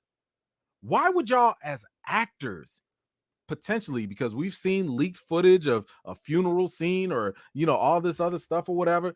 Why, as actors, when you mentally have to put your headspace and your heart into a scene to replicate something that's so real, so new, so fresh, why would you want to keep doing that? Why would you even want to engage in that? That's the part, like, that's the question I want to ask them. Like, yo, how many times did you have to take, like, how many takes did it take for you to rehash a potential funeral scene for Chadwick that is obviously playing on the real life trauma of the actor, of your friend? You mentally did that? Like, God forbid, but like, if your loved one passed away, and you were an actor, and the movie called for you reenacting the funeral of your loved one, and this thing just happened. Would you be okay mentally, emotionally? Wouldn't you need some time off or something? That just seems kind of off to me. So again, hey, and here's the thing. If that's what they want to do, okay. I don't understand it. I empathize with y'all feelings, because from one human being to another human being, death obviously hurts all of us. So my heart does go out to them. I definitely don't understand why you'd want to subject yourself for the last year and a half rehashing this real life trauma baked into the fiction. That part I don't get. I don't get that. So if that's what she means from the cast, I'm like, you right, because I don't understand that. I don't understand why you would want to do that. And here's the reason why. There are other options. What I don't like about how this is framed, I'm not vilifying what they're doing. I'm not saying that the Marvel or the cast or crew are bad people. I'm not saying that. What I'm saying is I don't like how they're framing this as if they had no other options to go about honoring their friend or to telling the story. Nate Moore kind of talked about it like, this is the only way we know how to tell a story. Really? There are no other ways. It is fiction. You do have a plethora of options when it's fiction. So I'm just respectfully pushing back that we do understand, or at least we sympathize right back with the cast and crew. But at the same time, I don't think that one set of feelings trumps the other. My feelings for Black Panther are no better or worse than Letitia Wright's, and vice versa. Same for however we feel about Chadwick. The way I, want to honor this brother is no different, or, it shouldn't be compared to other people, do what you do individually. But I don't think it's fair to have the only one I would say that could trump anything would probably be his family, his wife, his brother, his mom, dad, whatever. That's the only one, but they're not in charge of Marvel. So I get that. But anyway, let's go on to the rest. Because we are also grieving. So we are, as a team, trying to bring you something that honors him, because what we can't do is put it under the carpet. We can't just forget Chadwick Boseman. We cannot, and we as a team are trying our best to bring you something that is honorable, something that helps you to join us and the Wakandan family on this journey of respecting his life, because he did those films with all that he had going on. Man, and there's honor in that. There is respect in that, and one reason why we chose to continue doing the film is because before we get into that, I have a different opinion when it comes to honoring and respecting someone's work. I am a firm believer that the best way to honor someone's work when they pass away, when they die, whatever, is that you continue their work. You keep telling their story. And the notion of we're not going to recast T'Challa, because keep in mind, this is what all this is based on. You don't have to watch Black Panther Wakanda Forever to react to the notion and the declaration by Marvel that they just won't recast the character. So when people say wait for the movie, why do I have to wait for the movie? They already said the problematic statement, which is we're not going to recast the role. That's the problem. It really doesn't matter what the movie does because the statement's already been made. But the idea of honoring and respecting the work that Chadwick did, let's do that. Because I thought we kind of already did that with the tribute video. It was a beautiful video. You had everybody on the set, on the people that work with him. They said kind words about him and all that. Like, we did that. Why does it have to be in the fictional storytelling when you have so many different options? You have time travel, you got magic, you got a multiverse, you got a lot of stuff that could happen. I gave y'all the blip theory that explains, that gives plenty of room for things to be retconned or even changed without any real effort. And yes, Marvel again makes changes until the movie comes out. So even if it's a couple weeks before the movie, Marvel will change things to the last minute. Look it up. It is documented. I'm not just making this stuff up. But I'm just like, the idea of honoring and respecting someone, I think, is more so continue what they did and find multiple ways to do it. Like a post-credit scene. Y'all could shoot something like maybe after the movie, y'all shoot something together and the cast speaks about it again or something. Like, there's so many different things that y'all could do. So many. But anyway, let's go on, because she about to say one more thing I don't really agree with. Because like Ryan felt very strongly that Chad was just like, bro, like, you have to carry on, like you have to put this thing together and go out there and do it. So, and I've talked about this too. Now, I've told y'all that before I did the whole recast T'Challa thing, I didn't just do it like on an impulse move. I went and looked at like damn near every and any Chadwick Boseman interview. I looked at what his friends said about him, what his family said about him. I listened to all his speeches. Like, you know, I did a real deep dive.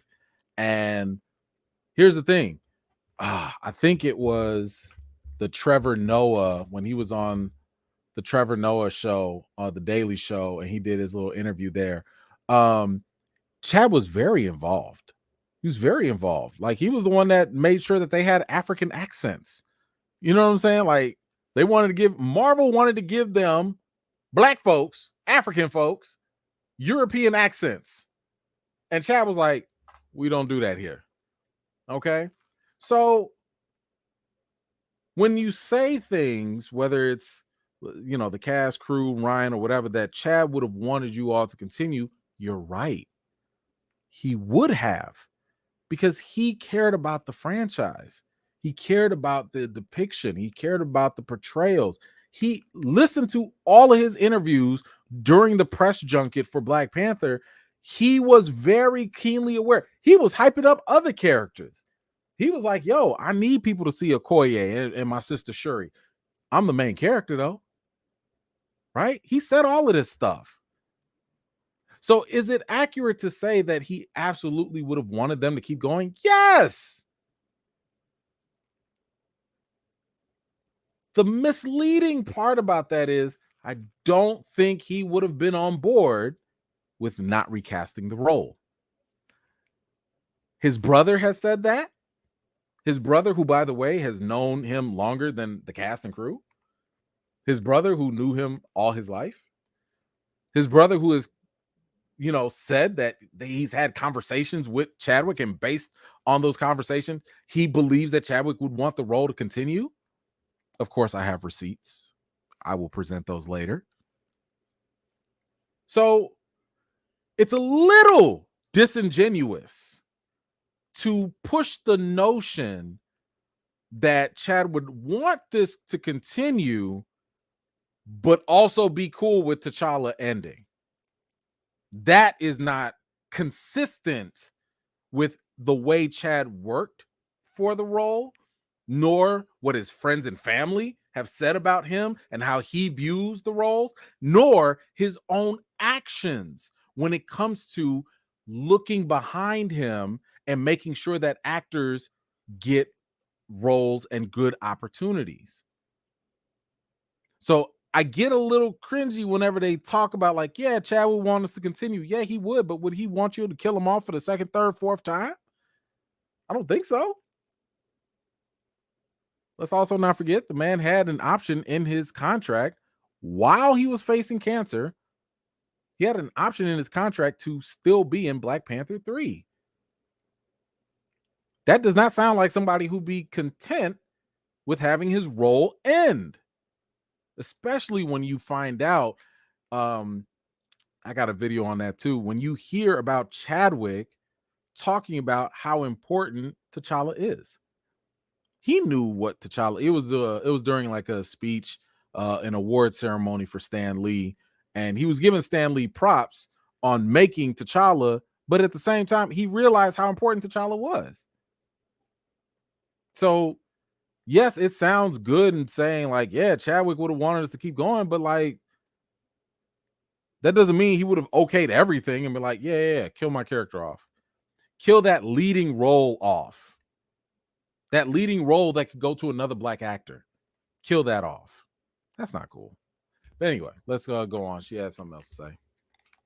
I would say to you to not be scared.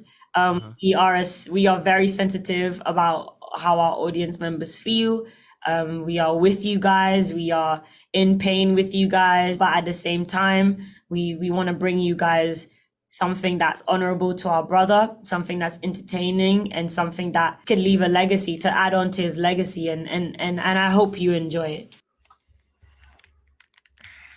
Well, she says, don't be afraid, come and check it out. I mean, listen, I'm gonna go check it out. I ain't scared, it's also my job. And she's talking about legacies and all that.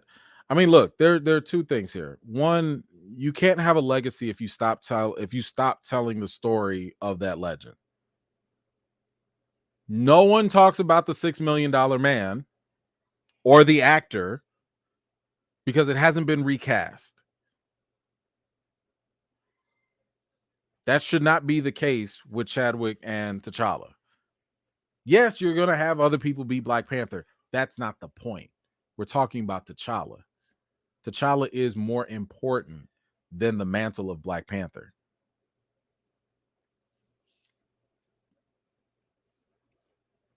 The issue that I kind of have with like the whole idea of like us trying to join in with the cast and crew is that I don't like this environment. I don't like this situation. It makes me very uncomfortable. I'm sorry. You're right. Some people do know who the $6 million man is, but people under the age of 30 without Googling probably don't. The average person under the age of 30, they don't talk about them. There are barely any articles. No one talks about Lee Majors. Y'all probably don't even know who Lee Majors is. I'm talking about the $6 million man, the Bionic Man. That just does not happen. But anyway, the problem that I have is the fact that I don't mind the cast and crew doing whatever they want to do in their time, in their space to honor their friend. I don't. Chadwick had a private funeral and it was not open to the public. Friends and family went there. They honored him. They did whatever they did in private, and that was cool. We had the public memorial video, the tribute video made for Chadwick. That was great. We all came together. We had that moment. We watched it on TV. We collectively mourned again after we had mourned after the news. Cool.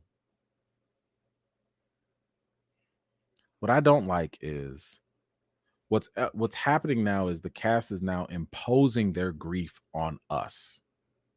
The cast is now saying, because we want to grieve this way, we're going to impose it on everyone else.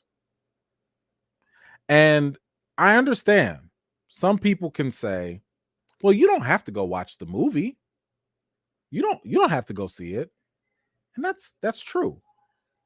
But you can't tell me that a movie like Black Panther, whenever it comes out, isn't going to constantly be in the news.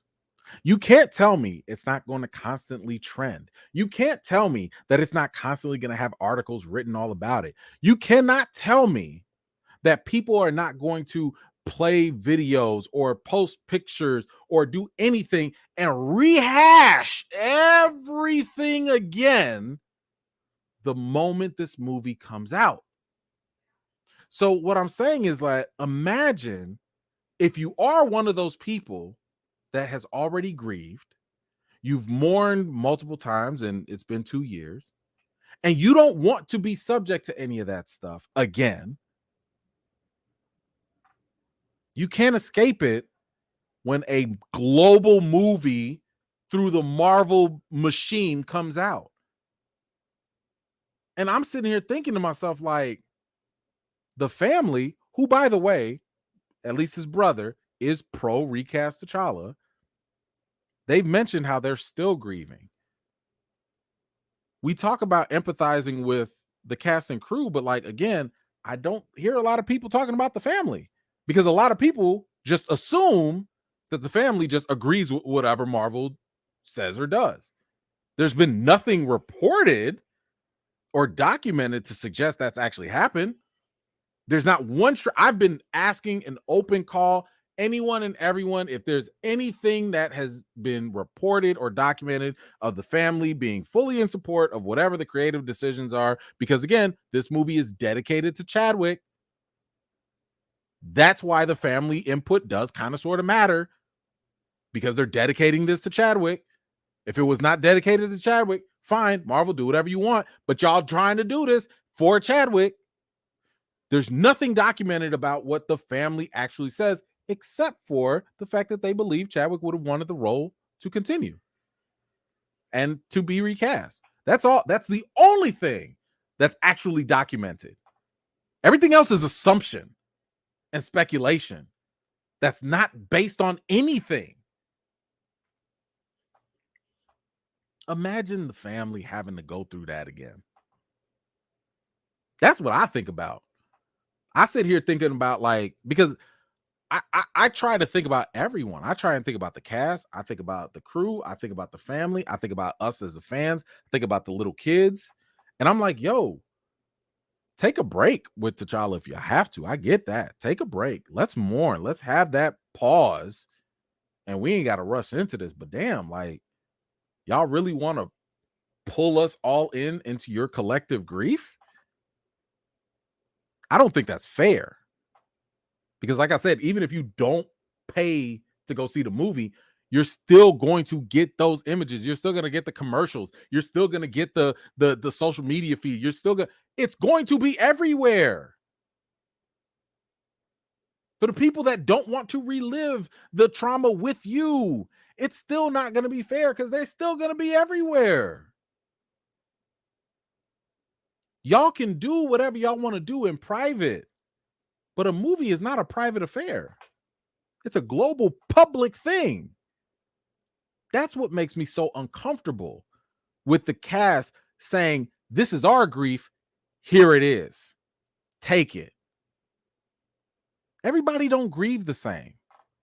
I'm not saying their grieving process is terrible.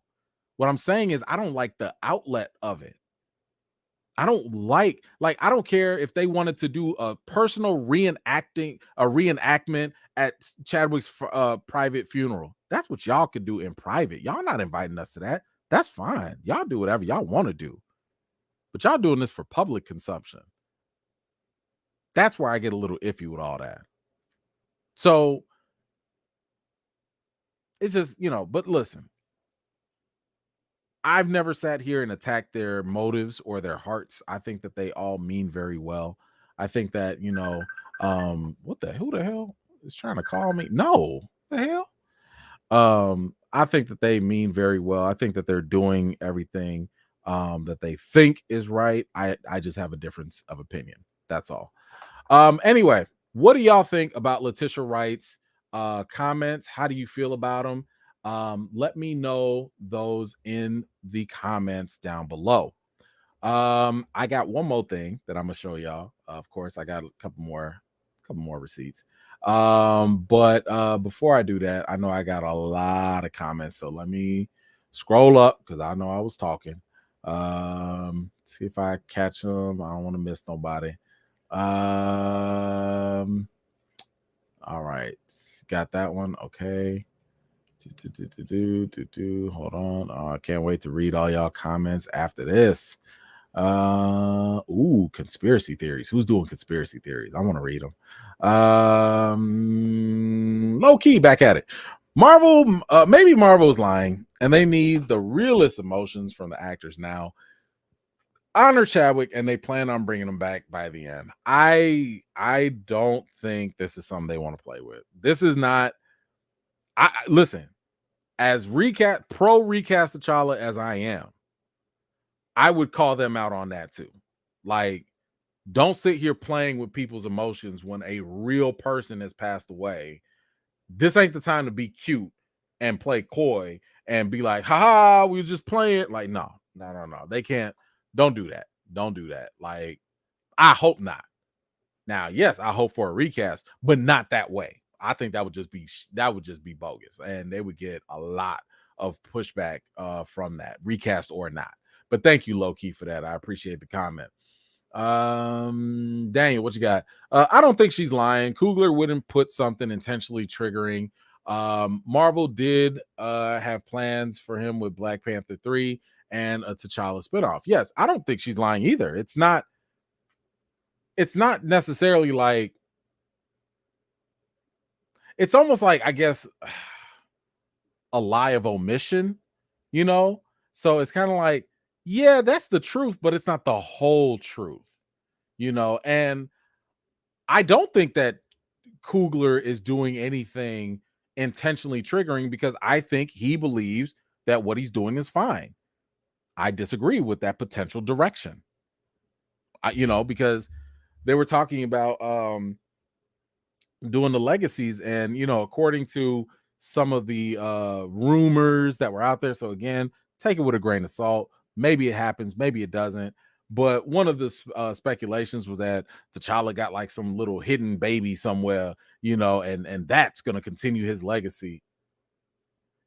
I got issues with that if they go that route, but I can totally understand that in Coogler's mind, that's a dope way to continue the legacy. I disagree with that because I think there are more cons than there are pros. But yeah, maybe they do. Maybe they really do believe what they're doing is great. This is why I don't question their intentions. I don't question their motives because they do believe what they're doing is right. I just simply have a different opinion about it. So yeah, I don't think she's lying either, but I do think it's a little disingenuous to be like, because Chadwick would want us to continue, he would also want us to do everything else as well that the movie does. That's the part that I think is not fair to say. Would he want you to continue? And like, would Chadwick want the whole franchise to stop? No, that is obviously not the case. He would not want that. Would he want his character to stop? More than likely, according to his friends and family, probably not either. So that's what I'm saying. I don't want people to go off of just whatever the cast says as if, oh, well, if Chadwick was wanted them to continue, then everything else they did must be acceptable too. That's the part where I'd be like, pump the brakes. Tati, what's going on? Good to see you. I can't say all that. I don't speak Spanish or Portuguese. I don't know what that is, so I'm sorry. I don't know. I have a feeling they are recasting T'Challa because of the reshoots now and the more learning. I just feel it. Hope so. Recast T'Challa. You know what? I do too, but like, I don't think the recast is going to happen the way people think it will happen. I think that Marvel has an unconventional way of recasting. Again, I don't know if it's true or not. I think I need to make a video on the pros and cons of the whole having a baby thing. And maybe because like for them, they might be like, that's the way we recast by having a kid, or something like, maybe, I don't know. But I think maybe I'll do a video on that because I don't think people really realize, like, if they go that route, that's got complications and issues too. You know, when again, there are other options. You got variants, you can just recast, whatever. But anyway, thank you so much for that, Tati. Good to see you. And thank you. I haven't heard from you in a while. So thank you so much for chiming in. Let's see. I see what you got. If Coogler directs Avengers Secret Wars, what does that mean for the BP franchise? Would someone else direct BP3 and recast T'Challa? I sure hope so. I don't know. They might do it all. They might do it all. I mean, you do have the Shang-Chi director. He's doing Shang-Chi too, and he's doing Kang, the Kang Dynasty. So they just gonna keep him busy. They just gonna keep him busy and have them chuck them things out left and right. Dang, I just realized I misspelled Letitia's name. Oh well, sorry about that. But yeah, I don't know. I listen, I hope they recast too, but like I said, I don't know if it's gonna happen the way people think it is. Dion, what you got? Someone needs to ask Coogler, Twitter will blow up. I agree, but Marvel likes to hold those people very, very close. You're not going to see Coogler doing a press run until the movie drops. And even then, it might be only the top level press that get access to him. Van only got access to Letitia because she was doing press for a non-Disney movie. So because that thing was not Disney related, that's why I said he was able to sneak that in there. That's a pro move right there. Because Disney was not gatekeeping that specific interview. So again, shout out to Van for getting that out there. I got one more here, and then we got another one. Let's see. Dave, back at it. Watched a lot of Yolande Noel's interviews. I envision him with the rest of the Black Panther cast. Also, I can see him and Letitia Wright as siblings. Chemistry does matter. Sure. Yeah, that he would work. Like, I'm totally down with that if they wanted to make him Black Panther, as long as you get a good accent. But yeah, that works, and chemistry does matter indeed. Thank you for that. Dion, waiting for your uncomfortable compromise video. I think that would actually be part of it, like the whole son thing. That might be the uncomfortable compromise, and I think I have to really parse it out because I don't want to miss anything. But yeah, I don't even like talking about it because yeah, it could be a problem. But anyway, let's get to the last bit, which I didn't even think I was gonna have, y'all. So while I was at D23, and some people were missing out because I saw some people dip out, and that's okay. You gotta miss the last bit. While I was at D23, I had people hit me up, and people was like, "Yo, E-Man, did you know that Derrick Boseman was there? Chadwick's brother. He was accepting an award on behalf of Chadwick." And I was like, "No, I didn't. Like, I was there. I was downstairs. Like, I did not know." And you know, nobody let me know. So I was like, dang, man, I miss Derrick Boseman. That would have been so dope, you know, to be able to get a chance to talk to him or just be there. But because, you know, look at God. I'm sitting here walking out of my hotel, and the second I walk out of my hotel, I see some brother just closing up a back truck or something, and all of a sudden, I see Derrick Boseman just right there. And I'm like, get out of town. I was like, what? I was like, yo, Mr. Boseman. And he was like, yes. And I was like, sir, it's me. And he was like, who are you? And I was like, oh, I'm sorry, you don't know my face. Because I've talked to Derrick. I've talked to him via text. And you know, and I've spoken to him over the phone, but like obviously he never knew what I look like. So I know what he looked like, but he didn't know what I look like. So I was like, sir, it's me, recast T'Challa, Emmanuel Noise. And he was like, oh, what's going on, brother? So we're just sitting there, we chopping it up, we having a good old time. You know, and he was telling me a funny story. I actually didn't advertise this because I don't like to really talk about it, but I actually made a donation to his church because he's a pastor. and he's a good preacher too. So I made a donation to his church, and he was telling me about how he was like, yeah, didn't you send me that donation check? And I was like, yeah, the whole recast thing, I wanted to show some support. And because I was like, I thought it was kind of messed up that, like, because you already know when I sell the recast T'Challa shirts, I already donate all those proceeds to Colon Cancer Coalition. But I was like, I feel like, if I could donate something to the family directly, I would, So I took some of that and I donated to him. And he was like, yeah, I got the check. My wife was, she saw it and it was just sitting under my desk. And I was like, did you cash it? Please tell me you cashed it. He was, oh no, we did. And I was like, okay. Because if you had told me you threw that check away, like I would have been, that would have kind of hurt me, But yeah, so we had a great conversation. Unfortunately, I can't reveal obviously what we talked about, just to respect his privacy, but it was a great meeting. I think we chopped it up for like 20 minutes and we was just talking. And it was so funny because like I went up to the car because like I was like, oh, can I say hello to your wife? Just because like we kind of talked about it. We used to talk about each other's wives and stuff like that. And I was like, can I say hello to the wife? And he was like, yeah, she's in the car. So I go by the car to just like wave. The whole Boseman family is there.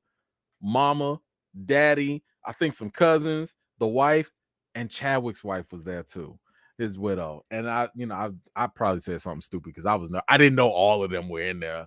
So I was just like, oh my God, how are y'all doing? Hi, God bless y'all. Love y'all. Okay, bye. I don't know. I said something stupid. But it was really, really good to know that he was very supportive of recast T'Challa.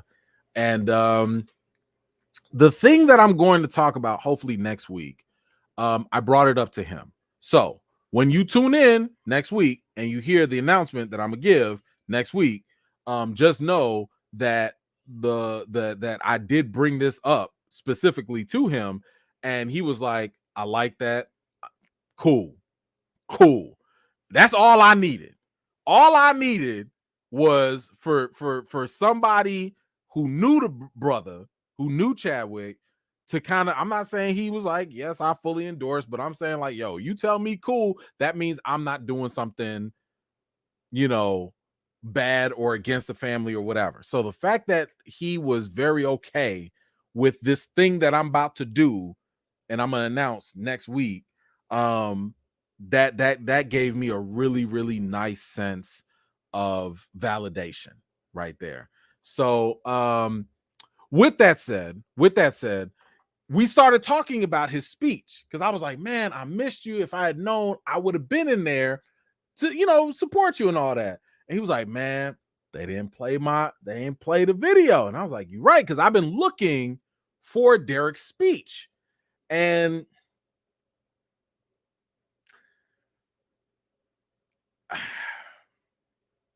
I'm not going to speak for him.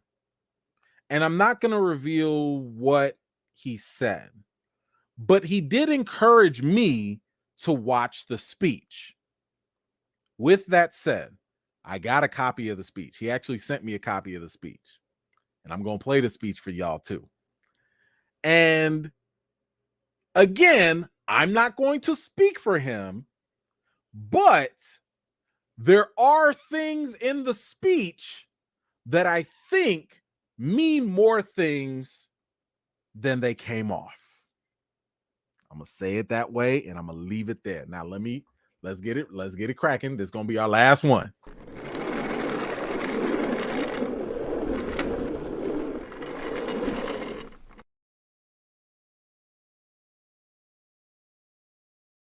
All right, let's get this loaded up here. And this is going to be Derrick Boseman's speech at D23. Might not have gotten a lot of airtime, but we're going to talk about it, and we're going to see what happens. All right, here we go. Hold on. Fast forward. Derrick Boseman.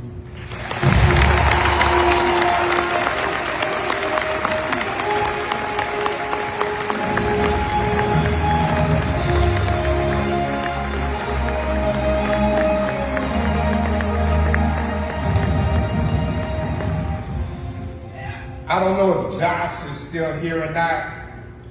Thank you for shouting out Chad. Josh and Gad. I know that he loves you. On behalf of my parents who are here, my wife is here, one of my sons is here, two of my cousins who are like sisters are here, Chad's widow Simone is here. When I heard that Disney wanted to honor Chad, the first word that came to mind for me was the word honor. And so I looked it up. And the dictionary simply said, well, one of the dictionaries said that honor is a good name. And since I'm a preacher, I went to the scripture where it says that a good name is rather to be chosen than great riches, and loving favor rather than silver and gold.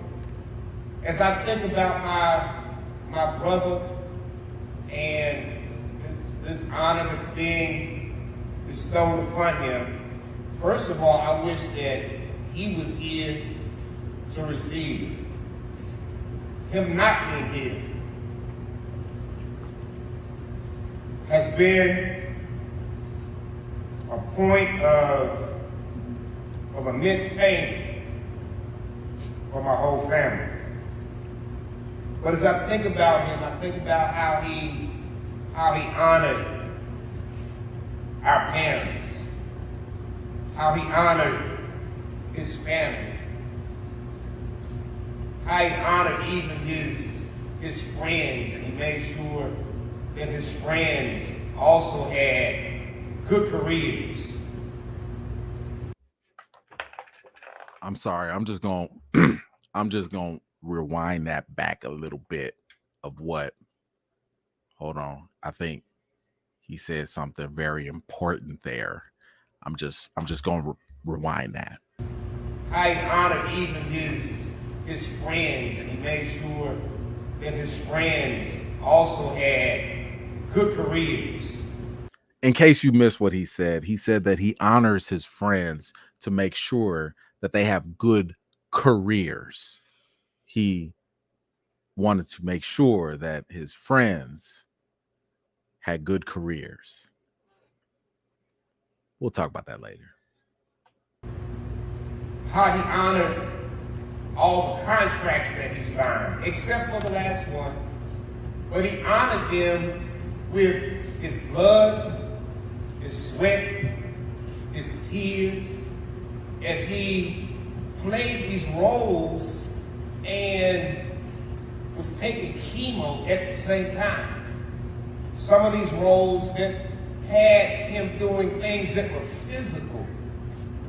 Chad was an amazing person, and him being honored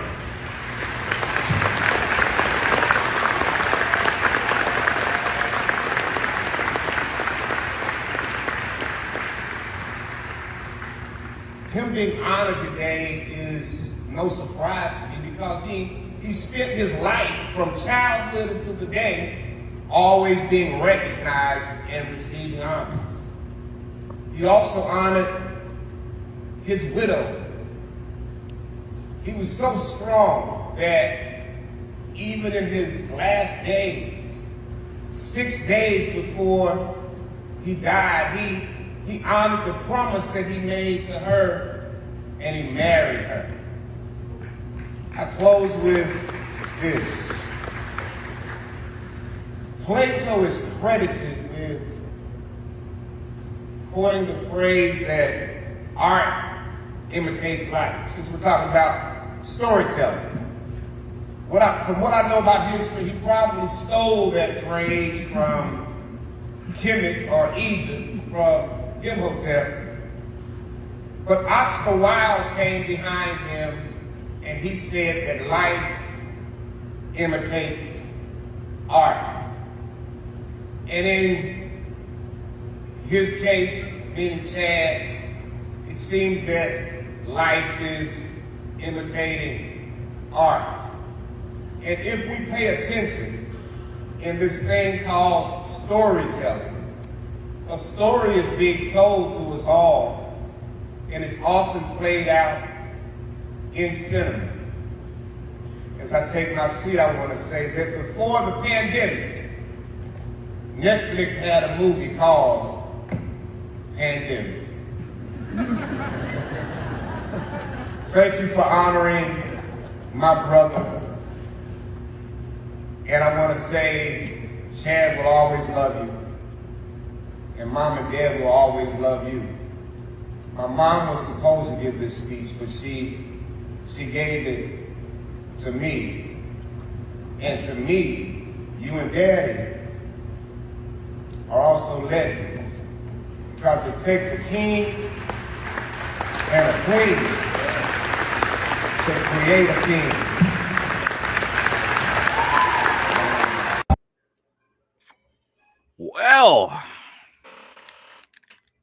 Well, Brother Boseman, fantastic speech. So yes, I'm not going to speak for him, but I do think that some people can read between some lines and, you know, come up with whatever interpretation you like. But I think a lot of that supplements things that I've said before. Chadwick Boseman cared about his fellow actors. Yes, he would want movies, franchises to continue. But I've also talked about how important a leading Marvel role is, especially for a Black person. Leading roles are gold. If it were not for the power of a leading role, Robert Downey Jr. would not be relevant anymore because his career was on a downturn until Iron Man. Y'all wouldn't even know who Tom Holland was if he wasn't doing backflips in his backyard until he became Spider-Man. Nobody was checking for Chris Hemsworth until he became Thor. No one gave two craps about Chris Pratt except for Parks and Rec until he became Star-Lord. Now he's damn near in everything. Leading Marvel roles in movies is prime real estate. That is prime opportunity for an actor. You don't think Chadwick knew that? You don't think Chadwick would have wanted one of his other friends to go ahead and grab that role? Did y'all know, by the way, little funny irony? I think it was Days of Our Lives, or if it was General Hospital, I forget. Chadwick started off as like in soap operas, but he didn't like the direction of like what they were doing with his character. Did y'all know that they recast him with Michael B. Jordan at that time? Kind of funny, right? But at the same time, he wanted to make sure that he was eating. He wanted to make sure that was cool. He produced 21 Bridges and made sure that the other actors got higher pay and made sure that they were equally paid. Chadwick cares about these things. It's not just about the story, because we saw him care about the story when he said, yo, why are you having these Black folks having European accents? He cares about the story. But you don't think that he also understood the dynamics and the importance of the first leading MCU role for a Black character? That's T'Challa. First lead in the MCU. I'm not talking about Blade. I'm talking about MCU. It's T'Challa. You don't think he would have wanted some other actor to get that opportunity, to get that shine? Even though he was working his tail off to keep fighting cancer.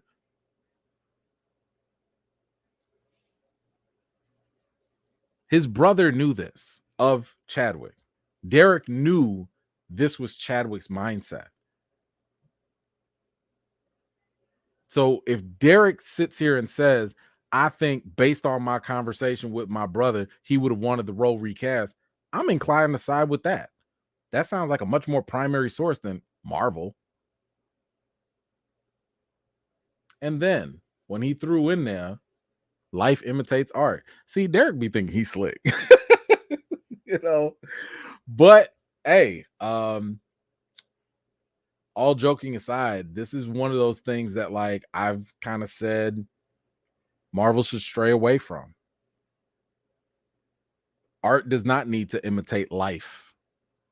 We don't have to recreate Chadwick Boseman's real life tragedy and impose that on the fictional character of T'Challa. We don't have to do that.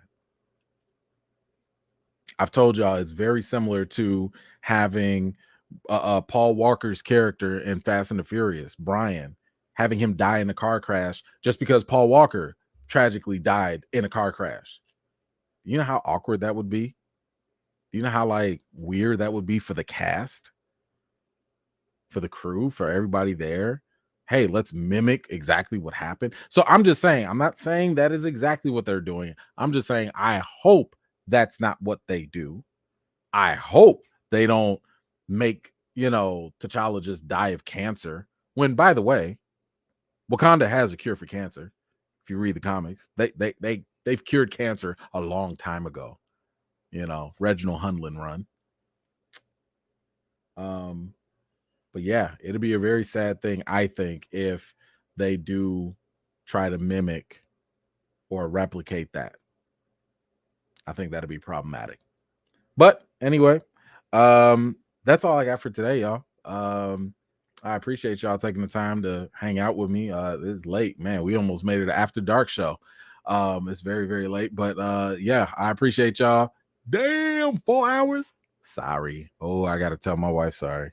She don't care. She hanging out with her Lion sisters right now.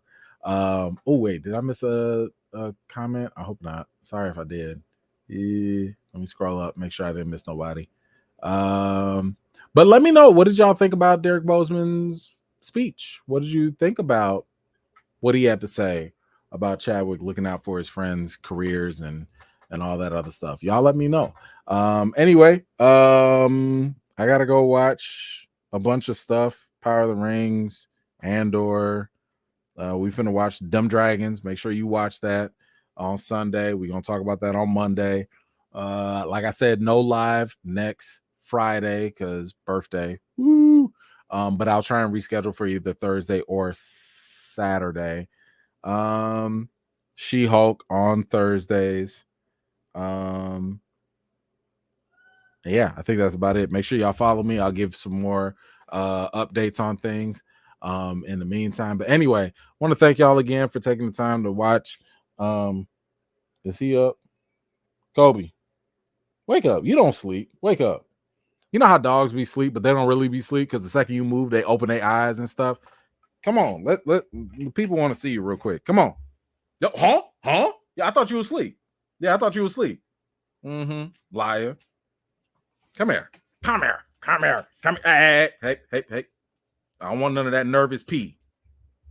Calm down. You know I don't pick you up often. Ah, Jesus, he's heavy. Oh, man, you got your balls all on the thing. Put your balls away. Put your balls down. Okay, all right. Okay, there we go. See, why you gotta have your thing all up on, bro? Calm down. Okay, there we go. This is the little pup. The little pup who's nice and big now. He got that. You see that poodle arch? That's the poodle arch right there from being a golden doodle. So now he walk all prissy like. But that's the pup. All right, we about to go on a late night walk anyway. There you go. Smell like outside still. No more. We good. Go to bed. We're going for a little walk in a second. All right, y'all. Appreciate y'all. Thank you so much. I will see y'all later. Wash your hands, wash your butts. Have a fantastic weekend. Peace.